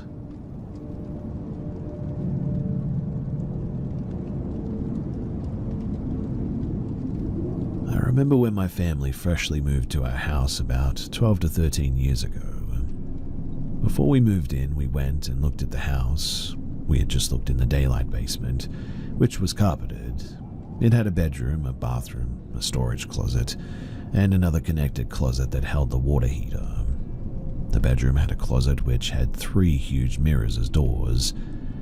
In the closet was a small door that connected to the water heater closet. Anyway, on our way back upstairs from touring, in the basement, my sister locked me in there. which had child lock hinges on the top and the bottom of the staircase door. They were on the outside, like they were either trying to keep a child from going down there, which made no sense for the bottom child lock hinge, but made the most sense for them, or like they were trying to keep something or someone downstairs. Either or, though, I got the most eerie vibe from this basement, like I wasn't alone in this completely empty space. Well, eventually, when we first moved in, my siblings and I kept finding bones just all over the property. The weird part about this was that whenever we found a bone, there was always a golf ball nearby. I remember finding one with carvings in it too, in another language hanging on one of our fences. My dad wrote them off as animal bones any time that we found one, and eventually threw them all away. We found clothes in plastic bags around the property too that were mainly female clothes or male boxers, and those were thrown away too. There were a couple of nooses hanging loosely in a tree as well. Those were taken down and used for cattle. The tree was eventually cut down too. Anyway, a few years went by and a lot had happened. These are all things that my siblings and I experienced at this house. So I remember when I shared that basement room with my siblings, my bed was positioned in front of the closet doors at one stage. I had woken up but not moved yet, and there was a man crouched in front of me, just moving his head back and forth super fast, so I couldn't make out his face very well. I closed my eyes and he disappeared. After that, we would constantly hear footsteps going up and down the stairs at all hours of the day. I saw a man about the same stature as my dad go down the stairs, so I followed him. I believed I needed to ask him a question or something, and that's why, but the man I followed down the stairs had turned the corner to go into the back bedroom in the basement, and once I got to the corner, he just disappeared. No one was down there but me. My sibling had experienced this same thing too. It didn't stop there though. My little sister was cleaning the living room in the basement one day and was getting an eerie vibe from the back bedroom. So she went over and closed the bathroom door and the bedroom door. Once she walked back down the hall, she started cleaning up again when she noticed a few moments later the bedroom door had opened again. She immediately went right back upstairs, and that room eventually became my older sibling's room. And I remember one day she had mentioned that she was laying in bed and had just woken up to something opening her door. She claimed that she watched the handle turn and the door slowly open, but nothing was there. A few nights went by and all of my siblings and I were hanging out with her in her room when we heard a knock on the wall. Mind you, this wall was concrete and on the other side of this was a hill. So she knocked on the wall and whatever it was knocked back. It was the tune of Skunk in a Barnyard, if you've ever heard that. But after that, the room was then turned into my little sister's room. I went into the basement bedroom to tuck my little sister into bed for the night. I had tucked my little sister in on the lower bunk bed and gave her a kiss on the cheek goodnight. As I went up the ladder to give my older sister a kiss and tuck her in, that's when I saw both of them, up on her bed, sound asleep. I felt my stomach twist. As I went back down, I noticed the bottom bed was now empty. I immediately left the room. My dad eventually made a wall in the basement living room, splitting it into a bedroom and a living room. The bedroom portion was used as a playroom for a hot minute, and one of my older sisters had walked in there and saw my little sister playing with her toys, only to later realize that it wasn't my little sister in the room at all. The doors we would hear constantly opening and closing when no one was down there, the stairs were stepped on when nobody was there, and eventually my dad tore down the wall that he built, and after a few years, no one ever stayed in that basement. We also used to see ghost cars or people walk down into the field and just disappear without a trace. But we used to see a man walking his dog down in the field and just disappear all the time. Mind you, these happened over many years, and it wasn't all at once, obviously, but yeah, it all happened, and it was all very frightening. Eventually, most of the basement was renovated due to water damage. When my parents pulled up the carpet in the back bedroom, it was a clearly poorly done job of re-poured concrete about maybe 5 or 6 feet long and a couple of feet wide. It was very rough compared to the original concrete, but once that basement was renovated, the weird activity basically just diminished. All they did was take the carpet out and 2 of the mirror doors on the closet, and so really that doesn't make much sense to me, but not to mention that I've looked up this house address many times to see if anything had happened there, and to no avail. I couldn't find anything on the house or the property either, so I have no clue what any of the sinister activity was really about, and I guess it's just going to remain a mystery. Also, my dad never believed my siblings and I about these experiences, and to this day when we bring it up, he just sort of shrugs it off. He doesn't even remember the bones, the nooses, or the clothes that were thrown away all the time, but yeah, that's my dad for you, and that's just how he is. I'm sure that there's a lot more that I cannot remember, and no, I don't think anyone necessarily died here, because I'm sure that there would be a record of that somewhere, but I do believe that maybe someone was doing something sinister in the house, like maybe witchcraft, or something was conjured up in the basement or something. Also, the concrete difference is more than likely nothing at all, but a badly done repair job, but I thought that I would mention it because, honestly, who knows?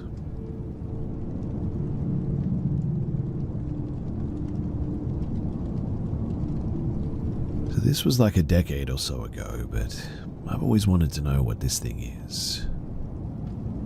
When I was 13, I was practicing a dance for my mum.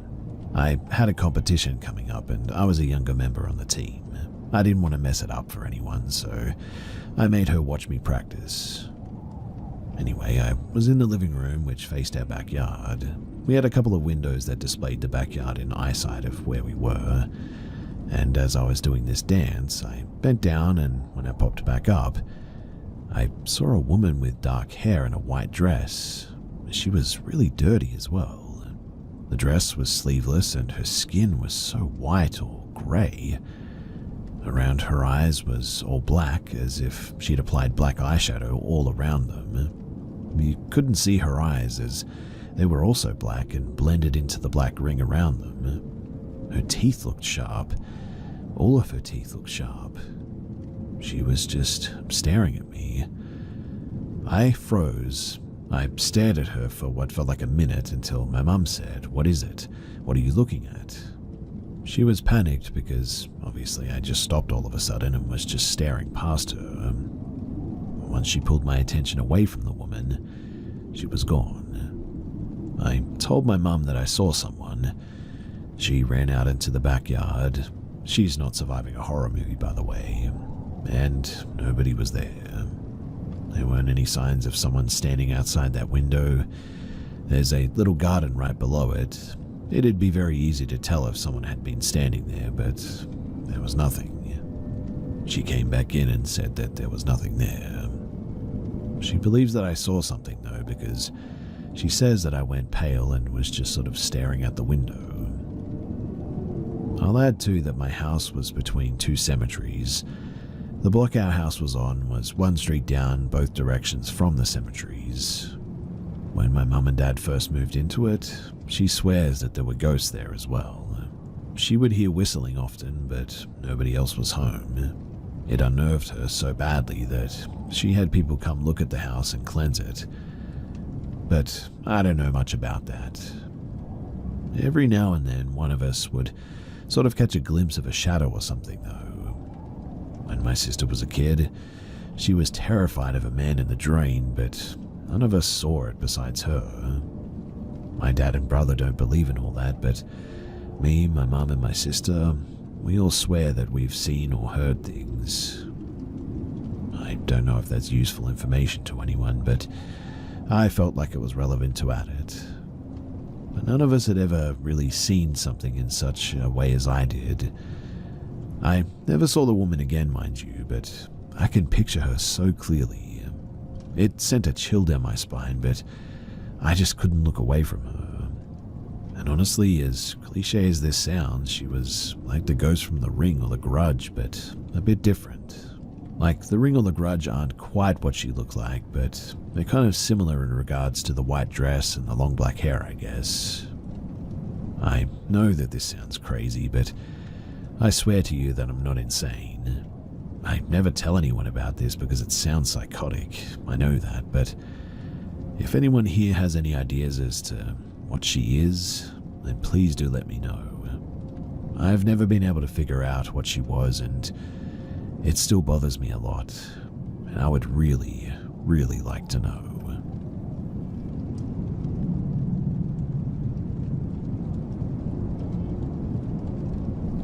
This is a story about an old barn that my dad was thinking about buying one time. The location was up in northeastern Montana. The barn had been a part of an old ranch at one time, but the rest of the homestead had been destroyed or otherwise dismantled. So the barn was really the only building left standing on a nice flat piece of ground, perfect for renovation for an indoor workspace, storage, vehicles, or gear or something like that. Anyway, I went up with my dad when we went to walk through the place and take a look at the interior, and it was immaculate inside. The barn had 4 or 5 center stanchions about 10 feet apart down the middle of the barn from the floor to the roof. The place was quite sturdy because of this as well. The owner of the land had cleaned this barn up and kept it pretty nice inside for his personal use, and had put down a layer of gravel inside the barn over the original dirt floor in order to keep dust to a minimum. Dad had bought one of those wind-up cameras from the store where you could sort of wind the wheel and snap like 15 photos or something, and have the photos developed at Walmart. So Dad took a bunch of photos of the interior and the exterior of the barn so that he could show Mum the building once he got them developed. He got the photos back from Walmart about a week later, brought them home, and we looked through them as a family around the supper table that night in our kitchen. All the photos were normal, except for one. It was of the interior, taken from the inside, the front door, a few paces in, I would guess. And in this particular photo, the barn was a complete mess. Nothing like it had been when we were there. Just hay everywhere, falling from the hayloft, and no gravel covering the dirt floor or anything. When we pulled this photo out from the stack, we were kind of confused and thought that maybe we had gotten somebody else's photo in our group of photos, but it was clearly the same barn. The thing that stood out to our family about this photo of the interior of this barn was on the first center stanchion there was a silhouette of a man, but with no head, and footprints on the dirt floor leading in, but not out of the barn, stopping at the first stanchion. Dad and I went back up to northeastern Montana later that year in the fall to do some hunting, so we went and spoke to the guy who owned this barn, showed him our photos, and the weird photo as well. When we showed him that photo, his face immediately went pale white, and the look in his eyes was one that I had never seen in another person. He told us that his grandpa had been murdered when he was a small kid, but his parents never told him about what happened, and the murder was never solved. Needless to say, Dad never bought the barn, and the owner, he had it torn down the next year. And it is definitely one of the spookiest things that I've ever been a part of in my life.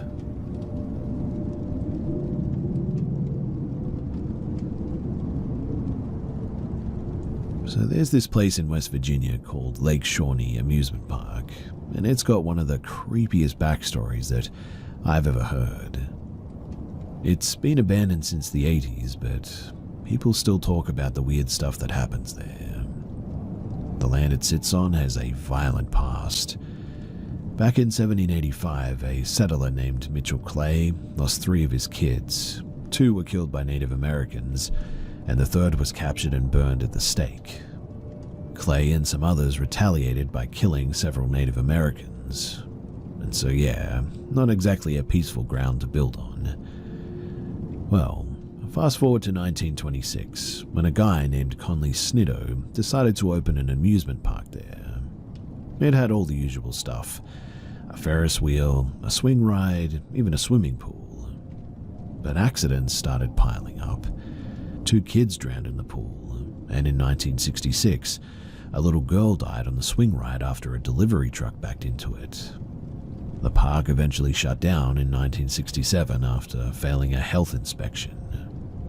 In the 80s, a former employee named Gaylord White bought the land and tried to reopen the park, but after just 1 season, it closed again. Insurance costs were too high. Then things got even weirder. White's crew started digging for a new attraction and found Native American artifacts and human remains. Archaeologists eventually uncovered 13 skeletons, mostly kids. Now, people say the place is haunted. Visitors report hearing children's laughter when nobody's around, and some have seen apparitions near the old rides. The swing ride where the girl died is still standing, rusted and motionless, but some swear that they've seen it move on its own. The park has been featured on a bunch of ghost hunting shows. They all say the same thing: there's just something not right about that place. And so if you're into haunted spots, Lake Shawnee is open for guided tours during Halloween season. Just don't take anything from the site. People who have pocketed souvenirs have reported bad luck until they return them, apparently. The creepiest part, though, in my opinion, some say that the spirits of those buried there, that they've never left.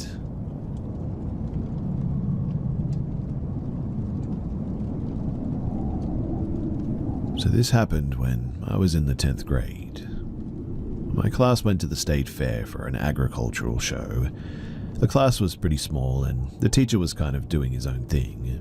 He told us that we should all meet up at a certain location at a certain time. Me and 2 other classmates, I cannot even remember who they are now, just started to enjoy the fair and hit some rides. Now, I'm not personally into fairs really, cheap rides and carnival games, so I was just in a sort of blah mood, I guess, but this girl bumps into me eventually while we were standing in line. We both apologized and chuckled about it. She was my age, looked that way anyway. She also looked nice and quite pretty. She seemed into me and was very handsy as well. She never asked to tag along with us, but just naturally did. I never even questioned it because she was hot and I was interested in the girl. But here's where it gets a bit weird. Looking back, I see a lot of red flags too, but in the moment it was awesome for me. So we went on this dark ride that was supposed to be scary. You know, the ride where you ride in a moving seat into a crazy looking clown head sort of thing. She snuggles up and says that she's scared. And well, after about 10 seconds of grabbing my arm, she reaches down to grab me by my you-know-what. She's given me an over-the-pants you-know-what. And well, the ride ends, nothing happened with me, no release if you will, and now she's hanging onto my arm while we walk the fairgrounds. She's giddy, I'm happy. She starts telling me how she's from Hawaii and they used to have fires on the beach and play music on a guitar and how she misses it. Well, she says let's go somewhere. Sure thing, I say, whatever you say. She proceeds to take me to the section of campers where all the carnies live after work. She takes me to this specific spot where 3 campers were in the shape of a triangle and we were in the center. She pulls me close to her body and starts making out with me like a mad person. Keep in mind too that I've barely done anything like this. I was scared out of my mind of getting caught, in fact. But she keeps my attention to her because I was sort of looking around. She asked if I wanted to go inside. I said, inside where? And she said, that camper, and pointed to a really crusty looking camper. And I was about to say sure, and then a security guard caught us and made us leave the area.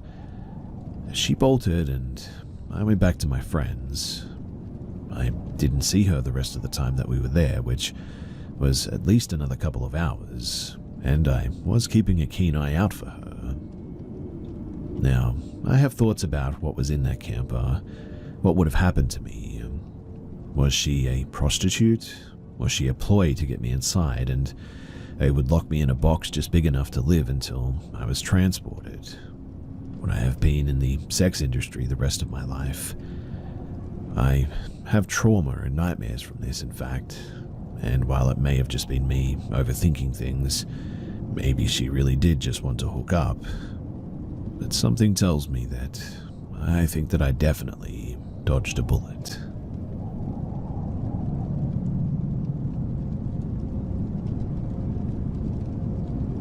In high school during COVID time, two of my friends and I were laying in my bed watching TV and ended up falling asleep at some stage. I was on one edge, friend in the middle, other friend on the other edge. I woke up to the feeling of water dripping on my face. I wiped it off and turned to my friends, both still sleeping, and woke them up and asked if they were trying to mess with me. They said no and didn't know what I was talking about. The friend in the middle realized that she also was wet, but it was her shirt instead. It had about a palm-sized watermark. We looked around wondering where the water could be coming from. There was a glass sitting above us on the headboard, but it was empty and sitting upright, untouched. They swore up and down that they didn't do it though, and we were all pretty freaked out by it. I begged them to stay the night because I was scared, but in the end they had to leave. Now later that night I was laying in bed and I could hear something rolling around on the floor underneath me. I was confused by it because the day before I had vacuumed under my bed and knew nothing was down there. I ended up going to sleep, and the next morning I woke up to find Tootsie Fruit chew wrappers under my bed, which I don't like and definitely didn't have in my room. Same day, still very freaked out, I was on TikTok and my sister had sent me this really creepy video of this demonic looking face with eerie music playing. I messaged her and asked why she would send me this because it was so creepy looking, and I was already on edge. And she told me that she had no idea what I was talking about, and went and checked. Then messaged back saying that she never actually sent that video before and didn't send it. It freaked us both out, and we were telling our family about it at dinner and went to show them the video. And it had disappeared from our message thread. Then, I think the next day or a couple of days later, I went to a gas station and was buying a Powerade and a snack. When I went to check out, the cashier asked me if I wanted to grab another Powerade or something. I asked if there was a deal going on, and she just flipped the screen and showed me the total was $6.66. So naturally, I bought another Powerade. I ended up going to a native store that sells sage. The man who owned it blessed me with sage and prayed, then sent me home with more to burn in my house. And, thankfully, nothing else happened after that. But I've always wondered if it was just some really random or crazy sort of coincidences, or if there was something more to it.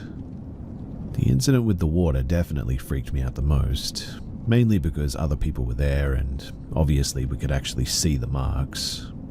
The other stuff, maybe it was just some convenient timing or something, but still, it was a really weird experience and something that I just still don't have any answers for.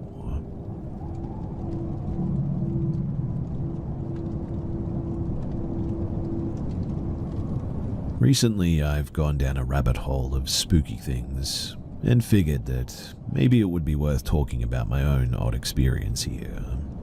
I don't really talk about it in my own life with people that I know personally because it makes my skin crawl and it's weird. But I thought that I would share it here just in case someone might know something. So when I was younger, I had a lot of issues with sleep. I don't remember a whole lot of my childhood, but I know that I wouldn't sleep for long periods of time, frequently bothered my parents in the middle of the night, in fact, had reoccurring nightmare terrors, and would even talk in my sleep. I freaked my dad out many times when I'd get up and wait for him to finish whatever he was doing to talk. A 6-year-old girl in a nightgown with long hair hanging over her face was a freaky thing to see at 2 a.m. Anyways, from as far back as I can remember, until I was about 8 years old, so roughly 3 or 4 years I think, I had the same dream every single night. My bed was right under a window, and I liked to sleep with the curtains partially open so I could look at the moon. It was a 1-story house and my bedroom was at the front. And every single night, and I'm not exaggerating, I truly mean every single night, I would dream that I woke up to see a humanoid creature outside of my window. It was extremely tall enough that I could see most of its body framed by the window. It had like greyish, yellowy skin and wore no clothes. Its shoulders reached the very top of my window, and its torso was nearly the whole length of the window, and I could see the tops of its legs toward the bottom. It had its hands pressed into the glass and its fingers splayed out. But then, the real freaky part. Its neck reached above the window and then sort of looped back down so that its head was visible to the side of its body. It had no hair, massive grey-white eyes, 2 slits for a nose, and a giant grin on its face. And I mean giant. It stretched its skin out on its cheeks and chin, and teeth were so long and jagged and thin, and they were like a dirty yellow sort of colour. It never did anything, mind you. Didn't even blink and just stood there staring at me until I'd wake up in a panic. So, like I said, I saw this creature every night for years. I never told my parents about it. I tried shutting my curtains when I went to bed, but when the dream started, my curtains would be inexplicably open. And then when I woke up, they'd also be partially open, as if I'd never even closed them. Eventually, I told my grandma about the dream when I slept over at her house, and I didn't have the dream for the first time in years after that. And she gave me this tiny clay figurine and told me to sleep with it by my bedside, and that I would never have that dream again. I did as she said, and inexplicably, I never did see the creature again. I still had night terrors and recurring nightmares, but that specific creature just never visited me again. I'm 23 now, and I still sleep with the figurine at my bedside.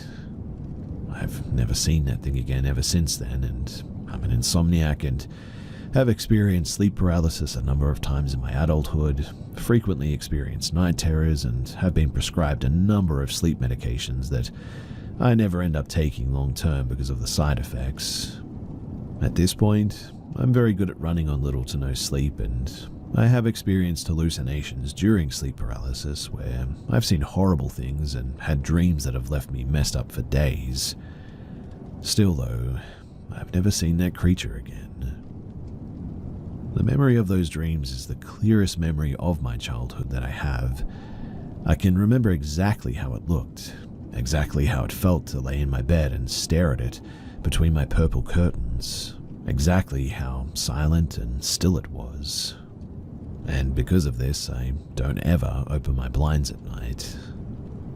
I don't particularly believe in the supernatural or anything. I take a firm, it's probably not real, but just in case it is, I'm not going to mess with it, stance on any of that stuff. I hear paranormal stories and immediately consider all the regular things like sleep deprivation and carbon monoxide poisoning before I ever assume ghosts. I've never experienced anything paranormal in my life, aside from what I've outlined here, and I truly believe 100%, however, that this was not a natural thing that happened. I could forgive it as a reoccurring dream or childhood nightmare, but it happened too regularly and far too frequently to think that. I don't know what it was or why, but I really don't think that it was something normal or Easily explained, I guess, is what I'm trying to get at. And so, that's my story. Like I said, I really don't talk about it too much. I try not to think about it, in fact, but maybe sharing it out here will be beneficial. So if you've listened this far, then thanks for listening.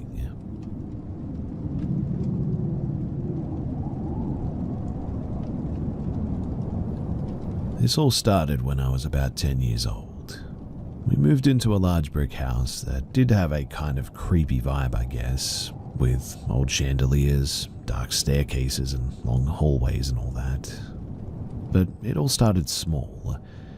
Lights turning on and off randomly, radios turning on in the middle of the night, things like that at first. Quite honestly, too, I just sort of explained it all away. I'm really not sure how, but I didn't think too much of it at first. But things really started to shift when I started having really, really bad nightmares. Nightmares no child should be having. I was 12 by this time, and I didn't consume any frightening material as I was a really sensitive kid that loved plants and animals. I started waking up from nightmares around 3 usually, and just having these insane feelings of dread and terror. Not just from the dream, but I thought that didn't help. But by a palpable feeling in the air, I guess. I would then hear footsteps walking down the hallway and stop in front of my door. Then my door would creak open, and though I couldn't see anything, I was frozen in fear. I could never forget that feeling too, that something was in the room with me, just watching me. By this time, I'd actually developed a fear of sleeping, and I developed a stutter as well. I really thought that something was psychologically going on with me, and so I finally got up the courage to tell my mum, and I didn't understand what was happening, so I told her that I needed to see a psychologist. She asked me why, and I told her that something was upstairs at night. And she looked at me in this weird way, raised her eyebrows, and never brought it up again. This was in the 90s, so no one talked about this stuff. But after that, I assumed that I was alone in this experience. That's how it started, but then it got more violent. I started having dreams about a dark figure with red eyes hovering over me when I slept. It was a horrible feeling, same as in real life. I would try to say the word Jesus in the dream, as I had heard saying his name could dispel something evil. In the dream, the figure would reach out and grab me by my neck and choke me so that I couldn't say a word.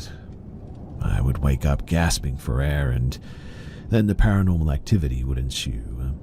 I even heard voices, laughter, and could swear that I saw a figure in the corner of my room. One night when I was avoiding sleeping, I was playing video games with my younger brother, and it was around midnight. He asked what I was still doing up, and I said that I just couldn't sleep. He said, "Because of the thing that lives up here?" And my eyes immediately got so wide. We were not a sharing, emotional, or talkative family, so this piece of information changed, well, everything. We began swapping stories, and before I could even describe my dreams, he told me that his friend saw a black figure with red eyes and refused to ever sleep over again. And I knew then that I wasn't crazy at this point. But really, the story just began here. My early teenage years were nearly absorbed by dealing with this thing and trying to understand what it wanted, why it was there, and how to be rid of it. It's a long story, but to summarize, I learned it was some sort of an entity that fed on fear. The more afraid it could make me, the more powerful it seemed to become, and the more frequently things would happen. I had to teach myself to not be afraid of it, and that was a whole journey, let me tell you. I needed to believe that I was more powerful than it, and I will never forget this as long as I live. Once I moved in college times as well, I never experienced it again.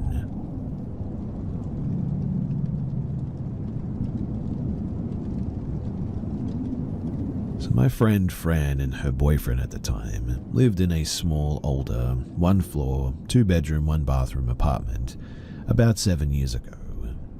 It wasn't in the best area and the walls were thin, so we could hear the neighbors, each other across the apartment, etc.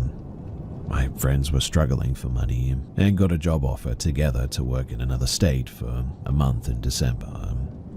They didn't want to leave the apartment alone for that time, so they asked another friend, Jude, and myself to house sit for them. We didn't have jobs at the time, and we had spent the night there plenty of times before, so we didn't have a problem doing that for them. Jude and I slept in their bedroom since the secondary bedroom was occupied by Fran's sister, Denise, who was in and out of the house pretty much every day.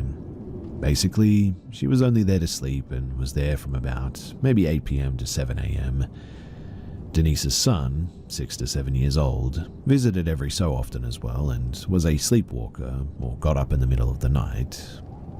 And so they put up motion sensor lights from the hallway to the bathroom for him. These lights went off all the time, even though it took a person to trigger them. We tested this by tossing small things down the hallway and it never went off. And that was really just the start of it all. Now, the apartment was decorated with Christmas things. They had a tree, bells hanging on the doorknobs, mistletoe hanging in the hallway, stickers on the wall, paper decorations on the coffee tables, and even a little inflatable Santa sitting in a dining room chair. Jude and I were in the living room sitting on the couch on our phones. Behind the couch was a wall sort of connected to the hallway which led to the bedrooms and the bathroom. To the right was the doorway leading to the kitchen and the mudroom, and to the left of the couch was the main entry of the apartment. Now, while we were chilling, we heard a repetitive slapping sort of sound, but just couldn't pinpoint where it was coming from. Using my peripheral vision, the mistletoe hanging in the entry above the hallway was swinging very fast, and the longer that I watched it, the more it seemed to slow down. Then it got smacked and landed across the living room. Even though it was winter, we never turned on the heater or the fans or anything, and the way that it got tossed across the room just couldn't have happened from the tape or tack holding it in place. I turned to Jude after that all happened, and he just said, "Yeah, I saw that too." We just picked it off the floor, set it on the table, and I guess we just acted like it didn't even happen. On another occasion, when Jude and I were hanging out in the living room, we watched one of the paper decorations fall off of the coffee table and fall down the Christmas tree. Then we heard a thud in the hallway, and we ignored both things until bedtime. The bedrooms faced each other, and in between them was a blank wall where Fran hung Christmas paintings and all that. The painting was on the floor but leaning against the wall, and the nail holding it up was still on the wall, so it's not like the nail was loose or anything.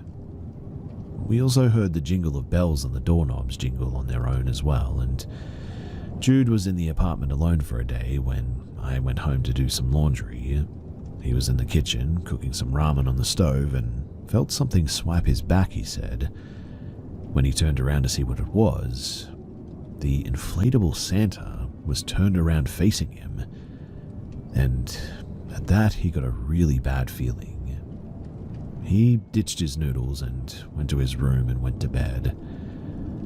I never felt this, but both Denise and Jude said that while in the bathroom they felt something swipe or poke their sides, and I just don't know how to explain it, but I had such anxiety and fear while looking at or into the mudroom that I just still cannot explain what that was.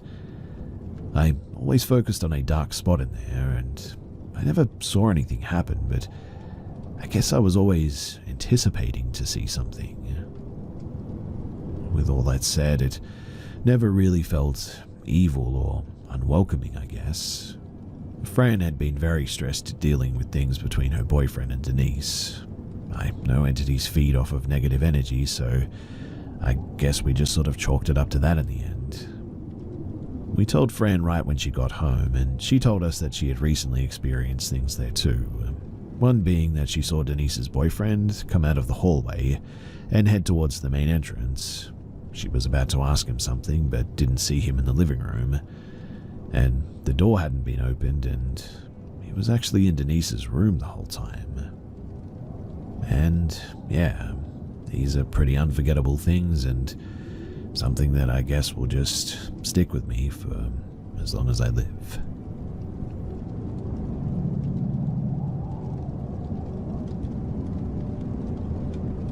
So recently, two buddies and I were wandering an abandoned, partially demolished business site. There was a long, narrow warehouse-type structure with a ramp inside about halfway, but we entered at the rear through a doorway, mostly empty, some boxes and chairs strewn about. But on the right side towards the ramp was a small closet with cans of paint and chemical-like thinners. There was no door to this room, and I went into the closet to take a look. The air was immediately heavy and oppressing, warm even, yet I could feel the hair on my arms standing up. I couldn't move to get out of the closet all of a sudden, and then I started screaming. In my mind, I saw a woman's arms flailing, and my screams were her screams. I heard, "Stop, you're hurting me, get off of me." My friend Mike grabbed my arm and pulled me out of the closet. I then felt fine and calmed down right away. I felt maybe it was the chemicals floating in the air that did something to my brain or whatever. We then all walked down the ramp towards the exit, which was the entire far wall. No door or wall, just open. We're almost at the door when Mike and I stop walking and turn around. Bernie walked a few paces more, then stopped because we stopped. "Are you seeing this?" Mike asked. I was seeing it, but Bernie wasn't. He thought that we were joking around or being stupid, but Mike and I saw something. Slowly floating down the ramp towards us was a black figure. It was the shape of a human shadow with no feet, just the outline. Circling along the floor, up the wall, across the ceiling, down the other wall and along the floor again, just in front of this dark figure, was a bright blue and white light orb